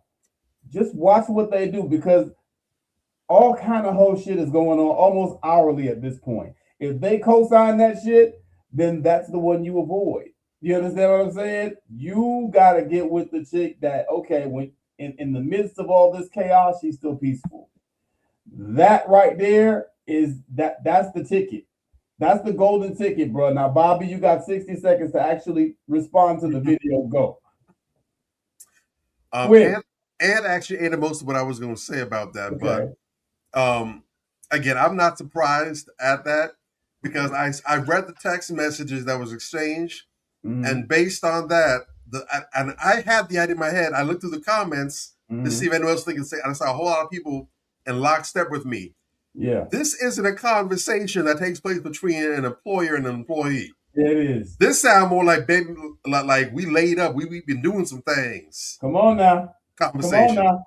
So when they're talking about how she might be pregnant, I don't know if that's true or not, but that sounds like we're not too far removed from that, or at least it's a possibility that's the case. But again, this is another example of what it looks like, fellas, when you have no control over your sexual organs, if you've completely released your mind to your lust and your lower nature. You're not even controlling yourself anymore. You are effectively a wild beast. Facts. This is where we are, and we got to tighten up on that, fellas. I cannot stress enough how important it is for us as men to have dick discipline, because you impregnate or even bed with the wrong type of woman, and it's going to be a headache. It's going to leave a mark, especially if you have resources, especially if you have a high public profile. It's not going to bode well for you, brothers. y'all really got to tighten up on that shit. And there are examples literally all over the place, and your dumbasses just ain't seeing them. You understand what I'm saying? So what are we doing? Real Come quick, on, let me say something before we jump on to the next Yeah. subject. Real quick. Yeah. I'm challenging all brothers, and this is a thing that, again, you don't got to tell anybody. This isn't for you to reach out and say, I'm doing this. No. This is for you to take inside your chest and just quietly do the work. Don't worry about trying to get no attention. This is just a you thing. Yeah. I'm challenging all the brothers that are listening to this tonight. This is our first broadcast of 2026, January 4th. I'm challenging all my brothers right now. We're not trying to demonize you. We're not trying to castigate you. But if you are a brother that you know that you struggle with lust, right? You know that you got a problem. Every single thing you see, you have to drill down or you want to drill down. If you find yourself in a position where you have multiple children from multiple women, or you're trying to move that way, or anytime it's offered to you, you can't resist, you can't turn down. If you have any sort of issues in the arena of sexual discipline, I'm challenging all my brothers right now to go ahead, look up therapists that specialize in, or therapists that you can talk to go ahead and deal with that, because I'm letting you know right now, there's nothing wrong whatsoever with having a perfectly healthy sexual appetite. Right. If you in shape, you know, you got a strong sexual libido, you know, you got them strong urges, you know, the morning wood be wood and all of this stuff, that's good. There's a line in the sand between healthy sexual appetite and overly sexualized. Right. Two different things. And if you know, hell, if you suspect even that might be you on the extreme side of the spectrum, I encourage you to go and look for resources to help with that. Look for therapists. Look me up on Facebook if you want, Bobby, or look for any of us. We know a few solid therapists we can put you in line that's going to go ahead and get you. If we don't know them, they'll be able to go ahead and steer you right. I just helped a sister the other day. She expressed some issues that she was having with managing her bipolar disorder. Said she hates being on medication, but she looks for other ways to try and regulate. I went ahead and put her in touch with our good brother, Matt Genius. Yes. And she was crying in my inbox saying, "Thank you so much. Thank you for giving a damn." She said, "I just moved to a completely different state. If I was back home, I would have resources, but out here, I don't know nobody. Thank you so much." People out here want the help. And if that's you, if you need the help, but you don't know where to start, you can reach out to us. Major Gage on Facebook, Anthony Malcolm on Facebook, Bobby Drake on Facebook. We will help you, steer you to where you need to be so you can kick 2026 in its ass and finally make life work for you instead of letting life work you over. But this Stefan Diggs type of nonsense, this can't go on. This is ridiculous. We can't have this. It's such a black eye on the whole sect of brothers. And you know, I'm gonna go into this next one, man. I really I saved this for last because I feel like it's just the most important story. You know what I'm saying, out of all of these. And so we're gonna get into this, man. We're gonna crack this one open. And now it's time for our question of the day. What do you have for us, gentlemen? All right. HR approved hand wave. There it is. So, you know, we're gonna talk about this. I'm gonna give the question and then I'm gonna bring up some stuff, and I want you guys to answer the question as you're responding to the videos that I put up, because we nice like that and we can just do that. You know what I'm saying? Like we nice like that. You know what I'm saying? All right. So we're gonna go ahead and put up the question of the day. This is an important one. All right. And it's not loading. Why is it not loading? Let's try that again. Okay. Every now and again it'll do that to me for whatever reason. Okay. There you go. Okay. What is the best way to avoid being falsely accused of sex crimes? That is a very important question, and I'm going to go ahead and drop these next couple videos, and I want to get your feedback. We're going to kind of talk through them, and then we're going to talk about them after we get back. All right. So let me see. Where's the first one? Let me see. Where is it? Hold on. I gotta find it. What? I think sometimes this thing be stealing my videos. Hold on. I really do. I think sometimes it be, yeah. Okay, there you go. All right. Let me see. There we go. There we go. Sexually assaulted at a party, a streamer award party. And not only that, it's by somebody that you guys fucking love. And I'm tired, bro. I'm tired, guys. I'm fucking tired, guys. Like, literally. People are evil and malicious. And like, people think they can do anything. Like anything. I'm literally like so disappointed in people because I think people are good people, and I always give people the benefit of the doubt. And they're evil. They're fucking evil, bro. And I'm done streaming. I'm done doing this shit, bro. And this is gonna be my last stream. Because people are fucking evil. And it's always gonna be sides being chosen on. And I'm tired.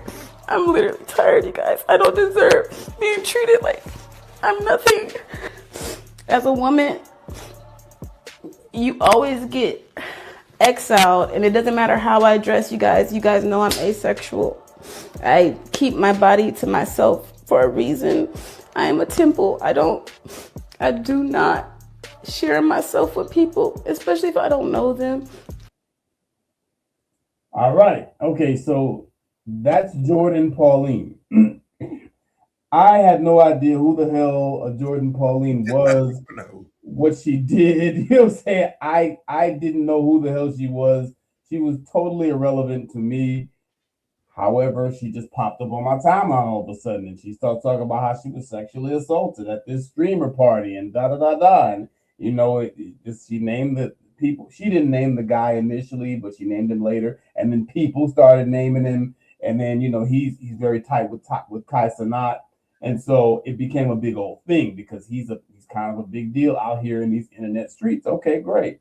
And the reason why that video is so important to me is because she's doing the full court press, right?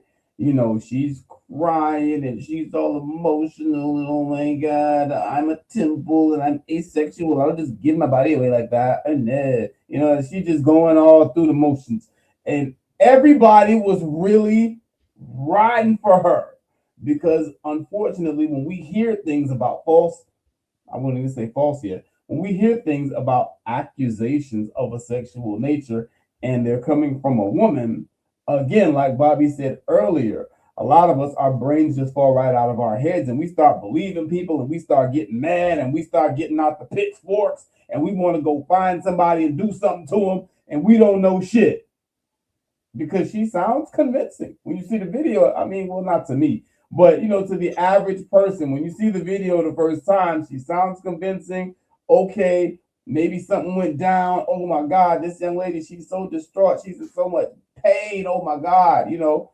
And then, you know, shout out to this young brother, Tyleel. Tyleel James was the accused. And then Tyleel James came out with his video. Come to find out, basically, this chick, they had consensual sex. She pretty much admitted it. You understand what I'm saying? If somebody sexually assaulted you, you don't say that you're upset because you never had a one-night stand. You understand what I'm saying? Because you're admitting by saying, you know, I'm upset because I think we had a one-night stand. Okay, well, if we had a one-night stand and we had sex, I didn't sexually assault you. You understand what I'm saying? And so she pretty much admitted that, and you know, she said some other stuff, and she just, at the end of the day, by the time it was all said and done, she'd made a total ass of herself and embarrassed herself because he basically took her whole shit apart. You know, she cashed out this dude asking for $2,000. I sexually assaulted you and you cash apping me asking me for $2,000 for playing with you? Really? I cash out. Supposedly, he made he proved all this. Supposedly, you know, I sexually assaulted you. I ordered you an Uber to go home. You came back up, bamming on the door, mad because I didn't order you a black truck. I thought you wanted to get away from me because I sexually assaulted you. You understand? It's some bullshit. You know what I'm saying? It's some bullshit. And these are the types that we need to avoid. Slime, trash, filth like this. Oh my God. Listen to this. Listen to this, y'all. Jordan has claimed that she was sexually assaulted at the Streamer Awards after party. That did not happen. Everything was cool that night. Jordan originally left the after party and came back because Jordan misplaced her phone. Not because it was taken by me. When I was leaving the Streamer Awards after party, Jordan seen me and my hairstylist getting in the Uber. Jordan asked to get in the Uber. She was not lured. That was Jordan's own choice to come to my hotel in the Uber. She was not lured or forced. These are real facts. We got to the hotel. I offered Jordan a ride home. Jordan asked if she can use the bathroom upstairs, and I said okay. Everything after that was consent. Everything that happened after that was consent between two adults. She was not coerced, she was not forced or pressured. Everything went left when my partner called. The moment my partner called, Jordan started acting crazy. She got really aggressive and she was acting weird. She made me uncomfortable, and that's what made me start recording to protect myself. Let me make it very clear right now. I have never recorded no sex tape of Jordan. That was also false. Chat, listen. Here's the first piece. I've never had a one-night stand in my life. What is a one-night stand? Like after the party type shit, when you first meet someone, you don't talk to them. So that's what we just had. Did we just have a one-night stand? No. As long as we cool tomorrow, that's not a one-night stand. I said, as long as we speak tomorrow, it's not a one-night stand.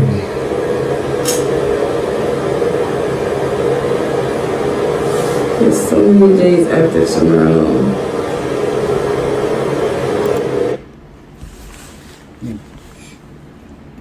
That's one piece of evidence. After a while, Jordan wanted to leave. So what did Talil James do? I got her an Uber, a Toyota to be exact. I requested Jordan a Toyota. Jordan left the hotel room. Jordan came back when she realized it was a Toyota. She banged on the door and demanded a black truck. Her words verbatimly after she demanded a black truck was, do I look like the type of bitch to ride in a Toyota? Get me a black truck.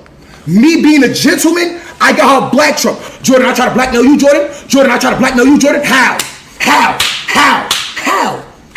Chad? How? Look at what it say, Chad. Jordan sent me Jordan requested 2,000, and then in the note it says for playing with me, and I try to blackmail her. She's trying to extort me, gang. She's blackmailing me. She's lying on me, bro. That shit is f***ed up. She's lying on me, trying to destroy my image, bro. I got a fucking niece. I got a mother. I got a fucking sister. She trying to blackmail me. Bruh. Despicable. Disgusting. That was hard to watch. Disgusting.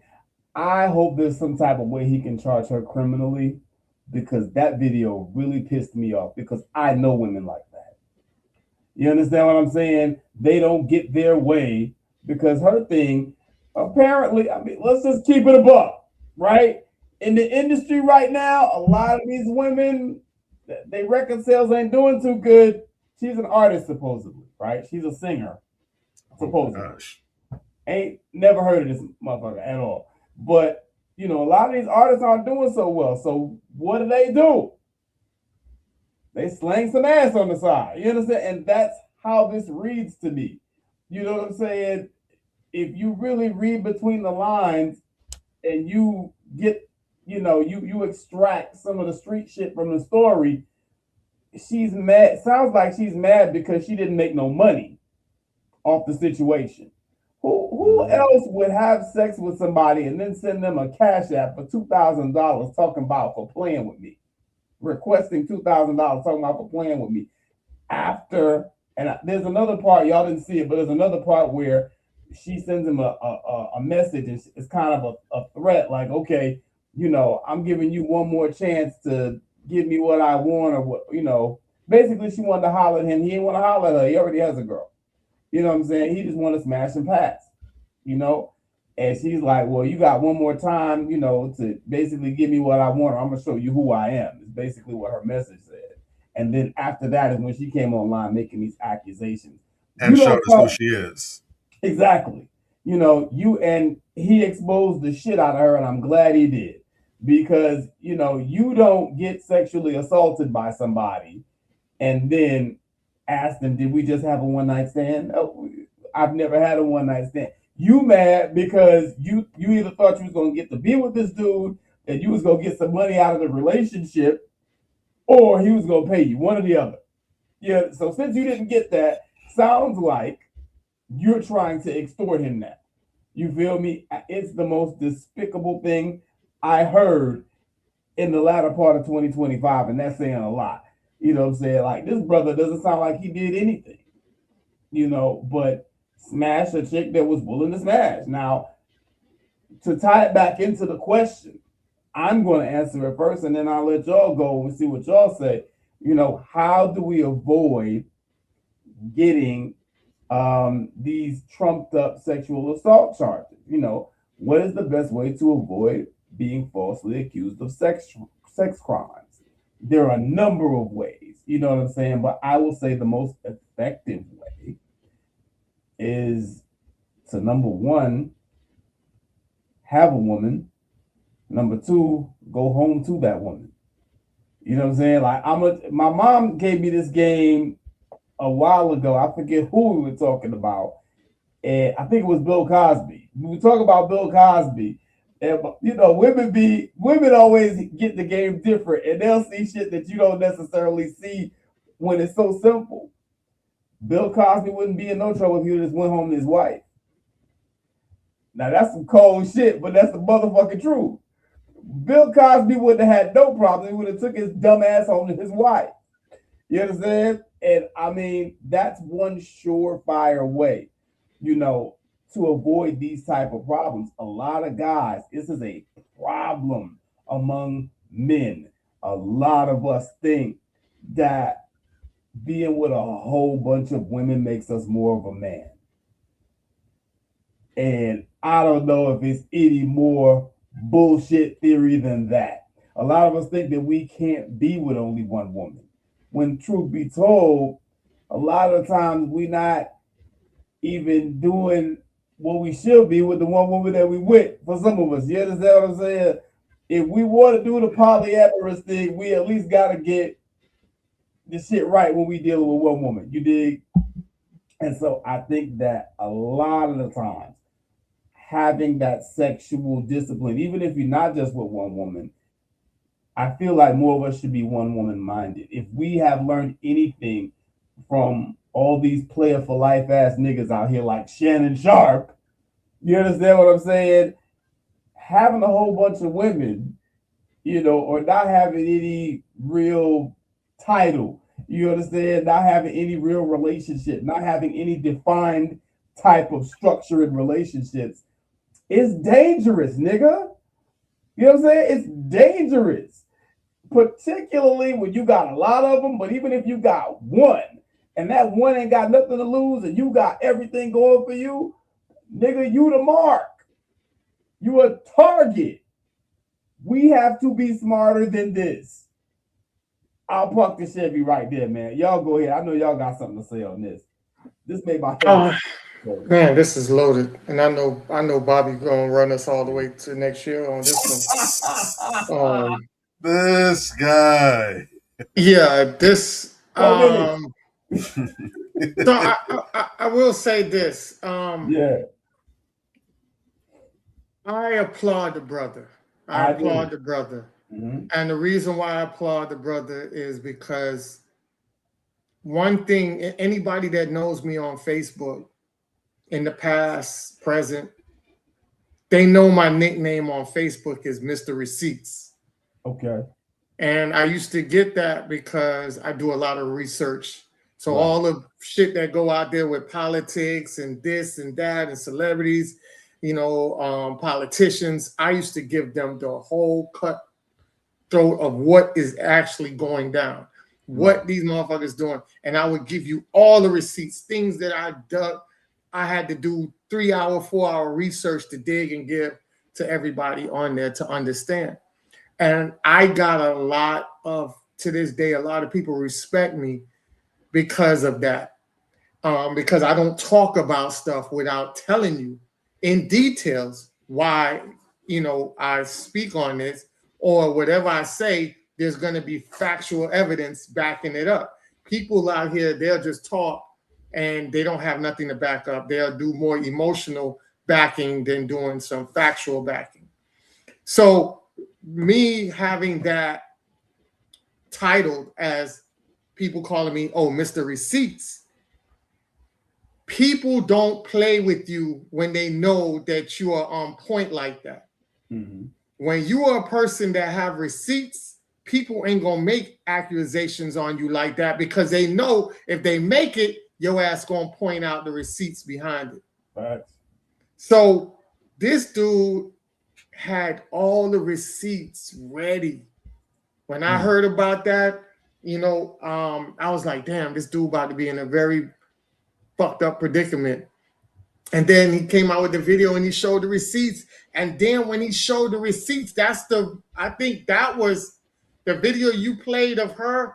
I think that was the aftermath of him showing the receipts, right? Nah. After he showed the receipts, she came online and went full-blown hood rat. And she was just talking all kind of stupid shit. It was just all slander. It really didn't have anything to do with what was going on. You know what I'm saying? Because I thought in the video she said, y'all picking sides, y'all shouldn't be throwing me under the bus, y'all mean or something like that. Because what happened was when he gave the receipts, people got back on her ass because they were on her side at first, because this whole unity of doing, if somebody come out and say they're assaulted, automatically they're guaranteed as the victim. They're looked at as the victim. Right. So if someone female comes out and says, exactly. So when she came out, when he came out with receipts, then everybody came back and rolled her ass about that. And she was saying that she didn't want to be on streaming no more. That was it. Then she started talking about some suicidal shit. Like, she went really on the extreme end because she got caught up in her bullshit. I was like, the playbook ain't working. It backfired. So that's why she was in that predicament. When it comes down to a lot of these women like her, you got to watch women like her because their nature is to be promiscuous, right? Because especially, and it goes real deep, and I don't want to get into that, but they're from that people. A lot of women from the diaspora, Caribbeans, a majority of their way of life is through sexual come up. Because in those countries, they're not built like the way America is built for you to gain what you need to gain off the strength of what you got. Those countries are limited resources and limited jobs and things like that. That's why bleaching is so heavy in the diaspora and the Caribbean, because you have to bleach yourself to get into the areas of the tourism to get the good jobs out there. So it's like a whole crab in a bucket. I'm trying to crab on you and get over you. That whole tribal mentality in order for me to make it. So a lot of times you have to use your sexual gifts and flirtatiousness and things like that to really work your way up in there. This is why brothers leave the US to go to DR or Brazil, you know what I'm saying, or foreign places like that, because they understand what that schematic looks like down in those diaspora and Caribbean areas.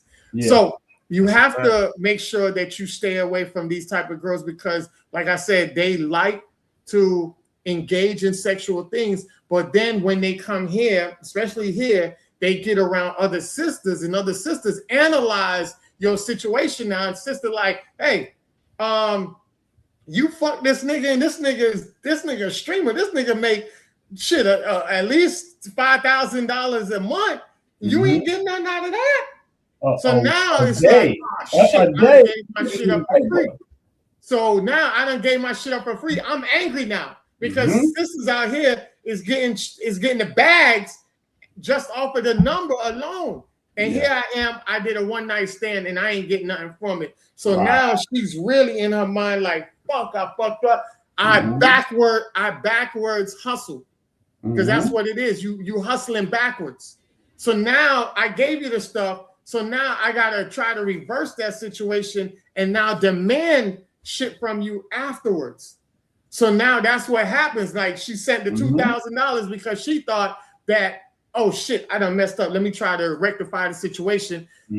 Hey, send me $2,000 for playing with me. And buddy like, nah, I'm not doing that. This was consensual. Right. You got good sex. I got good sex. And that's what it was. I put you in a vehicle. You didn't have to pay for anything or nothing like that. It was a straight transition. Now you want on top of that? He like, hell no. Nah, that's not. So now you come out and say, oh, buddy sexually assaulted you. Right. That's what it is. You know what I'm saying? So now going into the question, what is the best way to avoid sexual assault? In my opinion, the best way is to have dick discipline. That's the number one thing that will make you avoid sexual assault. Also, emotional intelligence. And the reason why I say dick discipline and emotional intelligence, because you can have a sexual assault on your girlfriend and your wife. And most people don't understand that part of it. You can be labeled for sexual assaulting your wife depending on the mood and how she is. So you have to have emotional intelligence to understand certain situations, to read the room, to read your partner or who you're dealing with, and also have dick discipline that you're not moving in a physical way or anything like that. So just like the dude, it puts him in a better position. It puts you in a better position when you have sexual discipline, because now the women come to you like the woman came to him and he had the receipts to show you. You came to me. I didn't need to come to you, because the way I have my whole thing is the way I operate.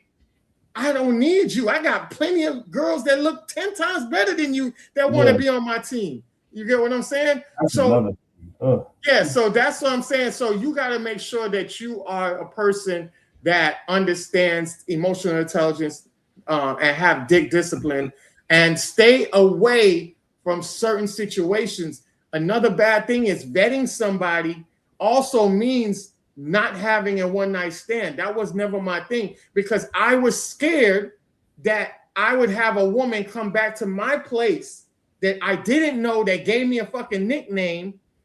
And now if I go to sleep, this bitch wake up and all my shit gone. And guess what? I'm going to the authorities and saying, yeah, this girl came to my house. I met her at the club. Okay, so what's her name? She told me her name is Good P. Cardi B. Good P. Keisha. Good Pussy Keisha. GP Keisha. That's what she told me. And he's like, GP Keisha? Yeah, Good Pussy Keisha. That's what she told me. That's all I have to give her. I don't know her name. I don't know her full government name. I don't know her address. Don't know where she lived. Nothing. So because of that, I had to keep myself protected and make sure that I'm vetting a woman, that I know where she sleeps at, I know her family members, just in case something goes wrong, I can pop back up and say, hey man, don't play with me like this. No problem. You know what I'm saying? So I just want to show and let everybody know. Those are my 3 ways of trying to avoid sexual assault. And I'll land my plane on that. That's a very big deal. I really want to highlight something that you said right there, man.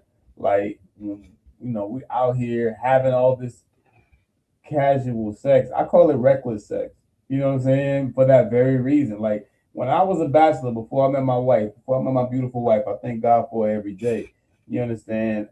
That was one of my things. Like, when certain chicks come to my crib, before I really started elevating, certain chicks come to my crib, I hide my shit. I hide my watches, I hide my jewelry, whatever, because I had very valuable shit. And some women I would not allow to come to my place at all because she's kind of hood radish, you know what I'm saying? I don't know who she might be trying to set me up. You just seen the brother just get set up. Some hood rats tried to, run up and get some dudes to come and rob him or whatever the case may be.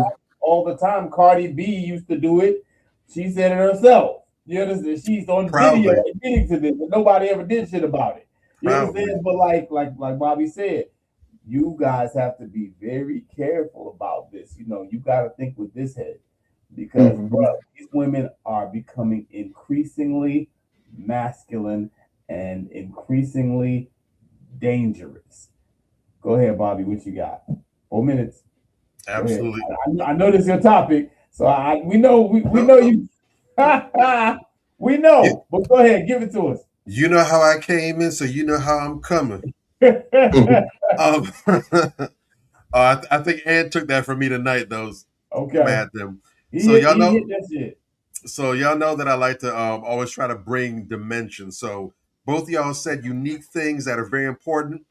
Definitely want to double down because I could easily have expounded on what y'all said, but I definitely want to go ahead and bring a new dimension because, again, we're trying to hit this from as many angles as possible. So, brothers, it's not caught out here lacking. Yeah. Because it keeps happening. I'm personally sick and tired of this shit. I'm tired. There's a lot of stuff I'm sick and tired of. What do you niggas need? Goddamn, bro. And I already hate redundancy. That's a huge pet peeve of mine. To see the same damn story with a different name every other day. You know how irritated I get off of this shit? They don't learn. You think it's me getting caught up in the indictments. No, I'm just pissed. I'm tired of seeing this. Can we get something new? Please, now. Facts. So, funny enough, mine is actually a layer on top of this. So, my dude actually dropped a post. He reshared a video the other day that got a lot of traction on his page. It was funny. It was one of these married couple pages where they do like skits together, and I like those videos. It's always nice to see them. But the video in this case was the wife was in the bed. She was kind of sleeping. And all of a sudden you see the mattress moving. She's getting at work. And the caption for the video said, it said, when you sleep and you wake up with it already in you. And they said, it'd be like that sometimes. And she's kind of like, she's moving. And about 3 seconds, she like wakes up and she's like, letting it happen or whatever. And I made a point because, the whole concept of that, just, waking up and these are fantasies, these are talks that people have, the whole idea of, once you're married, you belong to each other. It's not considered a bad thing if, if your partner's in need, they wake you up, male or female, in the middle of the night, and they wake you up in the morning with, razzle dazzle or, roll over, whatever. All these things are discussed. And for many people, this is considered, it's a good thing. I made it a point though to comment on it, and I said, this is what I said in its entirety because it applies. This was perfectly fine, both legally and socially, a decade ago, along with drunk sex and high sex. Okay. All were celebrated too. If you go back the last couple of decades, there's all kind of odes and songs dedicated to the act of drunk sex and high sex. I'm at the bartender. All these things. Everyone would sing along during these songs. This was what you did. We're entering 2026, and over this past decade, marital crepes. That's crepes, YouTube. Crepes, the wonderful pancake-like creations. They're delicious. You should have some. You should try them. Marital crepes is officially a thing and a punishable offense. It is. And drunk high sex is also classified as crepes, delicious crepes. Yeah. even if both parties are under the influence. Mm-hmm. And unfortunately, in that case, the man is the one that's automatically penalized. It's not that we're both under the influence and the woman. No. You guys are both penalized. Well, you're penalized because you're both intoxicated. Right. Mm-hmm. So this is the current state of affairs.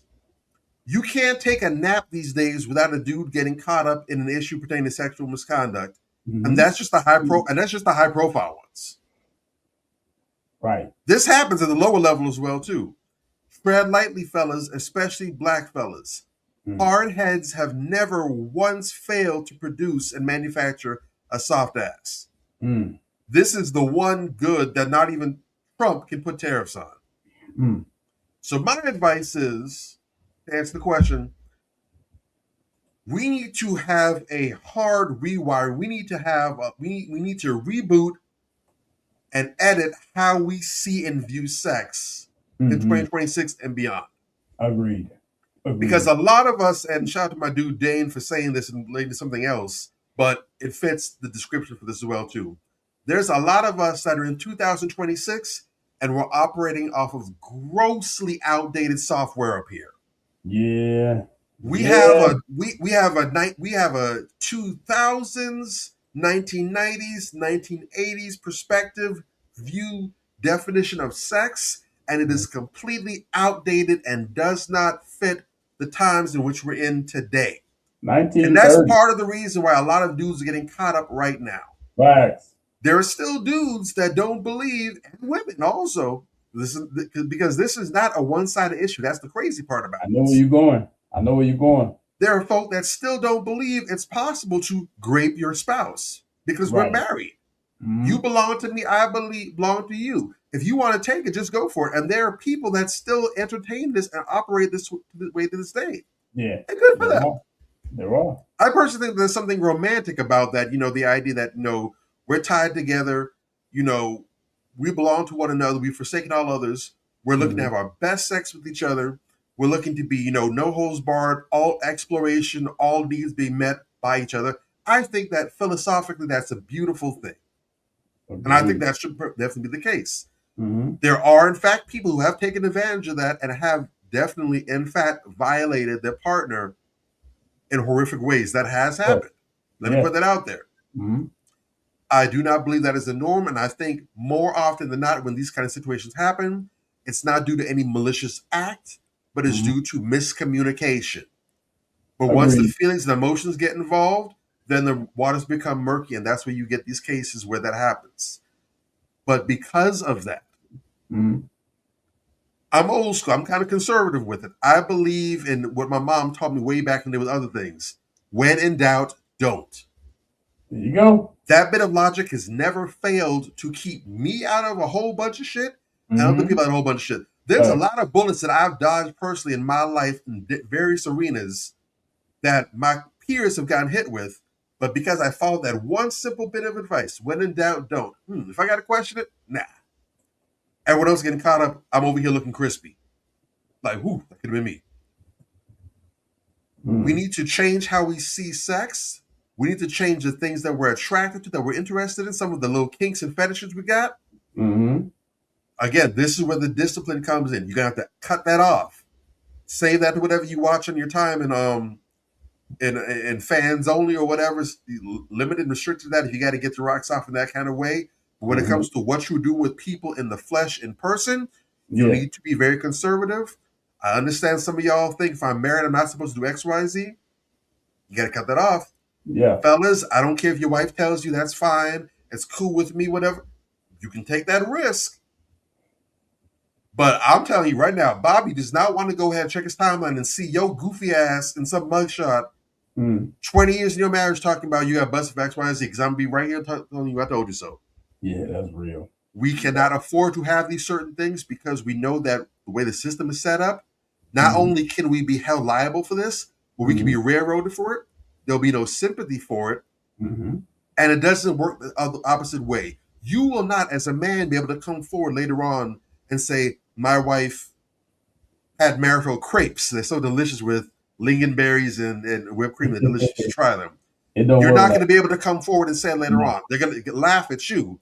But when she comes forward, it's gonna be book of dinner, silver bracelets for you. That's it. We have to rewire how we think about this so we can adapt. This is a real life, I wouldn't say extinction level, but this is a real life Darwinian situation we find ourselves in. This is natural selection right now in the modern age. Will you be intelligent enough to evolve and adapt to the landscape that you're in?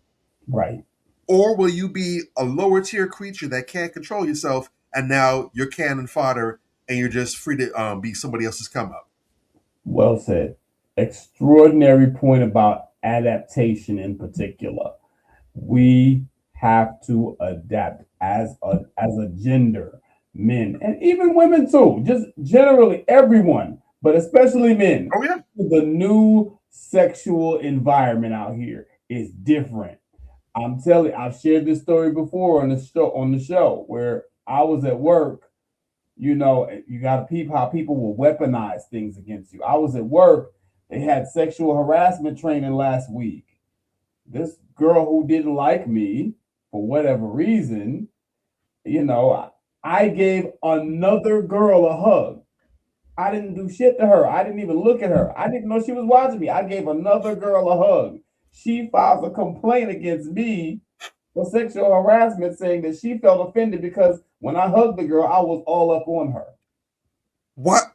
Translation. Why Major Gage ain't never touched me that way?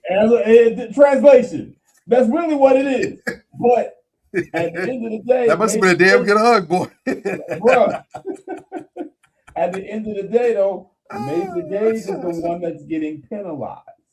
And this is what y'all need to understand. We are in a different sexual environment. I saw a video from the homie, what's his name? He married the light-skinned girl. Is his name Justin something? No. You know what I'm talking about? He married to Jennifer Rooms.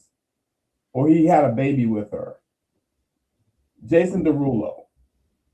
So Jason Derulo in a video the other day talking about he's never going to work with another woman. Like, you know what I'm saying? Like, and that was, I don't really listen to Jason Derulo like that, but that was a powerful video because, you know, someone falsely accused him of something and you know, he lost brand deals because of it. He lost all kind of money. It smeared his name, even though he ain't do shit. You understand what I'm saying? This other bird, Victoria Everest, who lied on this dude and got him locked up and got caught. And now she's doing a goddamn podcast tour explaining her side of the story. Bitch, you lied. You ain't got no side of the story. You understand what I'm saying? This type of thing. And just the fact that somebody will even tolerate you to sit there and try to interview you after you've done something so despicable. Bro, we live in a different world. And y'all, like Bobby said, you have to adapt. You got to update a whole new operating system in order to properly function out here. You know how your phone stopped working or it's working screwy or whatever, and then it needs an update? Y'all need an update. We need an update because it's totally different the way that people are moving out here. Any little thing can be seen as some type of sexual dig or some type of sexual. A dude I know used to work for this company I work for. You know, this is back in the days too. It's like the late 90s. And, you know, he called this guy a gay slur, you know, the F word. They fired him for sexual harassment. They called him a British cigarette. Hey, I'm just saying, bro, they fired him for sexual harassment. Now, whether you know, 10 years prior, that was messed up what you said, man, and they would just left it there. You understand? Even the year prior, it would have been, you know, you said something offensive. That year, you get fired for sexual harassment because you insulted his orientation. It's different now. Get a clue. Update your Rolodex, man. Let's go ahead and move on to our next segment, which is the Crown Check. Yeah. I love this segment of the show because these sisters be coming through. So shout out to the Crown Check segment. Let's do it. This is the Crown Check segment where we honor our queens. Respect. All right. So Without further ado, let's go ahead and talk about this sister. She's powerful. Playing an important role in the civil rights movement, Septima Poinsett Clark understood the role that education could play in a community. The daughter of former slaves, Septima Poinsett Clark was born in Charleston in 1898. She became a teacher, starting her first job at a school in Johns Island. During Clark's 30-plus years of teaching experience, she learned that a community could be transformed by education. She developed the concept of citizenship schools where African American adults could learn to read and write in order to pass the literacy test that was required for voting. Clark also led integrated summer workshops at Highland Folk School in Tennessee. Martin Luther King Jr., Eleanor Roosevelt, and Rosa Parks were among the list of speakers and attendees at the time. Shout out to our good sister, Septima Poinsett Clark. Shout out to that sister, Poinsett Clark.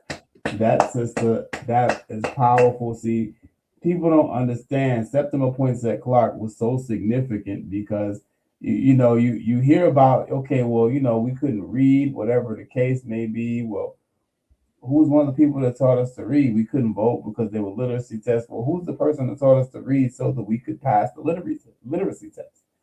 That concept came from her. Powerful, powerful sister. You understand what I'm saying? Her education is one thing to educate to a specific purpose or cause is something altogether different. And to develop the concept of community schools, I think they call them, where, okay, we can incorporate some Negroes into the schools now. Remember, we weren't allowed to learn. Well, now we with this special type of school, we're incorporated into the schools so that we can learn, so that, they have these literacy tests, but we can pass the literacy test now because of this, the fact that this sister taught us to read so that we could pass the literacy test. Very, very important crown check. Very, very important sister. I salute our good sister Septima on this wonderful day. The first show of the new year. I want to start it off right. All right, y'all go ahead, talk to me, and take us home. Shout out to that sister for doing something so wonderful.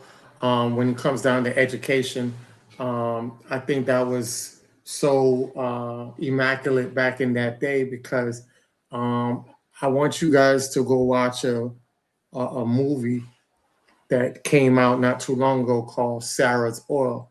And if you know the history behind Sarah Rector, we had gave Sarah Rector a crown check a long time ago. I had brought her on as a crown check a while back, but I didn't know they made a movie about it. But you guys go watch that movie. It's called Sarah's Oil, and watch it with your children. It's a very powerful movie. And I had made a post about it on my social media. And one thing I added to is a clip. There was a clip from the movie. And in the clip, Sarah Rector, mind you, this girl is 11 years old. She was taught real well in school. And she was granted this land that had oil on it. And so the guy who came from the oil company came to the land and he was like, okay, I'll give you such and such to see if there's a land on here. I'll put my stuff up there and I'll give you 50 cents per a square. And then on top of that, I'll give you some points, 10% a point. That girl was like, nah, the standard rate is $1. He was like 75. She was like, no, standard rate is $1. He said, all right, it's $1. Then he was like, yeah, I'll give you the 10 on the point. He was like, 10th of a point, which is 12 points, not 10. And he was like, okay, I'll do that. And then she was like, okay, if you agree to it, I want to see it in the contract. Mind you, this is an 11-year-old. And her father standing next to her is looking like, what the hell is she talking about? Because I don't even know what she's talking about. Yeah. But then he says to the oil guy, oh yeah, she's real good with math, and I laughed at that. But at that moment, it was very serious because I said to myself, how is it that an 11-year-old back in the early 1920s can, well, I wouldn't say 1920, but late 1800s, can sit back and demand a contract like that, right? At that age, yet we have people like, what's his name? Mike Tyson and Joshua Anthony, who fought Jake Paul? Yeah. And Jake Paul left with more money off the deal than these two iconic people. So you let a YouTuber use your name and come out with a bigger bag than you off of your name? Yeah.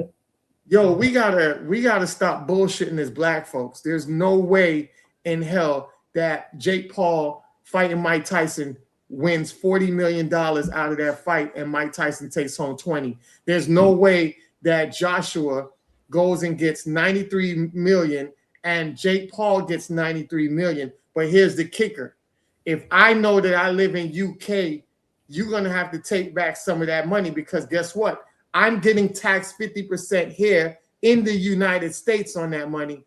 And I got to go back to UK and get taxed on that money over there. So I am leaving with less money than you. It's unfortunate. Family, we don't know how to deal. We got to start being on point with our stuff, man. And that's what we got to move forward. Glad y'all, appreciate y'all for tuning in tonight. I know it's a long show, but it was much needed because we've been off for 2 weeks. Yes. Yeah, we shout out to the audience, man. We went over a little bit tonight. We gonna be tight with it come next week, but we had to catch up a little bit. Yeah. Bobby, just real quick. We just brought extra goods for y'all. That's all. We missed y'all that much. There you go. But yeah, man, shout out to the sister. Amazing thing. And the crazy thing, her superpower, it's not actually super, it's actually very ordinary. She's already an educator, and she simply applied her skill set, her strength into a specific need that she saw. And the crazy thing is, and because I know that in the past we had some people not really complain, but kind of comment that a lot of our crown checks are of these women that have done really amazing things, and it's like, you know, that's not attainable to everybody. But here's the thing, though. Here's the kicker, though. Yeah. Everybody might not be a Mae Jemison where they're an astronaut. Everybody might not be a sister that's found all kind of telecom solutions and everything else. Yeah. But you have skill sets. There are things that you do, services that you provide. You might be an educator. You might be a librarian. You might be someone that works in tech. There are things that you can do, and all you need to do is, if you really desire to make an impact, to really leave a legacy behind, to really benefit your people and society, just simply look around you and say, well, with whatever I have right now, just go MacGyver with it. Whatever I have right now, how can I use what I've got on me right this second? Not the stuff that I don't have, not the stuff that I can't do. What do I have right now in my pockets, behind the pocket lid and everything else in my purse? What do I have that I can use to benefit the people around me? I saw this really interesting story the other day. I don't know if it was an AI thing or whatever. I didn't care. It was one of those things where it was good enough where I wasn't concerned about whether it's fake or not. The messaging behind it, I was able to get. That's a gem for some people that are able to think about that too. No, it's where I didn't miss the forest for the trees. I was able to get the gem that was there. I didn't care about the context. I got the gem. There you go. Where basically this kid was sitting on the sidewalk. Old man walked by and saw him and said, well, it's cold out here. It's snowing. Why are you out here? He said, my mom was working at the factory and the babysitter canceled, so she told me to sit out here where she can keep eyes on me. He said, well, can't you see? He said, well, no, I was in the lobby of the office, but the security kicked me out and told me I can't be in there, so I'm sitting here until she gets off. This dude's elderly. He's retired. And he said, well, you know what? This just won't do. Come inside this coffee shop behind us. I'll get you some hot chocolate. Bought the kid some hot chocolate and a sandwich, sat there with him and just kept him company until the mom came out a few hours later, nervous and everything. Yeah. Long story short, she was overjoyed. She was nervous at first, thought he was child services or was calling the cops on her. He said, no, I just was here with your son. She explained her situation. They're struggling, barely making it. Nobody was able to go ahead and babysit the kid. So that was the situation that she found herself in. This dude said, you know what? This is a nice kid. We talked, you have a good rapport. He said, tell you what, from now on, anytime you have to go work, if the babysitter cancels on you, I'll watch him. I live about 5-10 minutes away from here. He can come over with me. He told me he's not good in math. I can go ahead, help him get his homework done and everything. I can get some food for him to eat. All good when you're done. Okay. She was overjoyed, lost her shit, super happy about it. Yeah. Ultimately, she was able to get a better job where she no longer had those concerns. They were able to get better housing. She was able to get proper child care for him. She no longer needed him, but they developed a strong bond and a strong relationship as a result of that. He told his other retired buddies about what he did, and they decided, you know what? We're going to form a patrol. They were all veterans. So like, you know what? We're going to go on patrol. They started patrolling the neighborhood, looking for children who needed different services. They needed babysitting. They needed people watching them at the bus stop and everything, whatever. They took it upon themselves. They said, hey, we ain't rich. We're retired. We don't have to worry about money. We don't have any other things. This is something that we can do. This is an activity that we can take upon ourselves to just be there. I can watch a goddamn kid. I don't need a certification for that. No, you know, I can help with homework. I can do that. Wow. I'm taking whatever I have. My superpower is my availability, my free time. I'm retired. I ain't got shit to do. Right. So rather than sit at home and watch Matlock and Judge Judy all day, I can get out in the community and help these kids and help these families that could benefit from a big brother. You can be this sister. This isn't supernatural what she did. What's supernatural is that she saw the need, and instead of saying, it'd be great if somebody did that, she said, I can be the one to do that. And there you go. So all of us, this is the sister I'm talking to, but this is for all of us, brothers as well. We have superpowers. Yeah. We have experiences. We have knowledge. We have career depth that we can use to provide benefits and answers to our people. We are the ones that we have been waiting on. We the ones. So I'm challenging. I'm throwing challenges left, right, and center. I'm Joe Burrow in the pocket right now. I'm throwing out challenges. I'm challenging every single one of us. If you just do it one time this year, even that's volunteering at a shelter or something, I'm challenging every single person that hears me. Find one thing to do this year. You can do it just for one day out of 365, and that's going to meet the mark. It's that easy. Find one way that you can use your power to make a difference wherever you see the need. And you know what? If you like it, stick with it. God willing.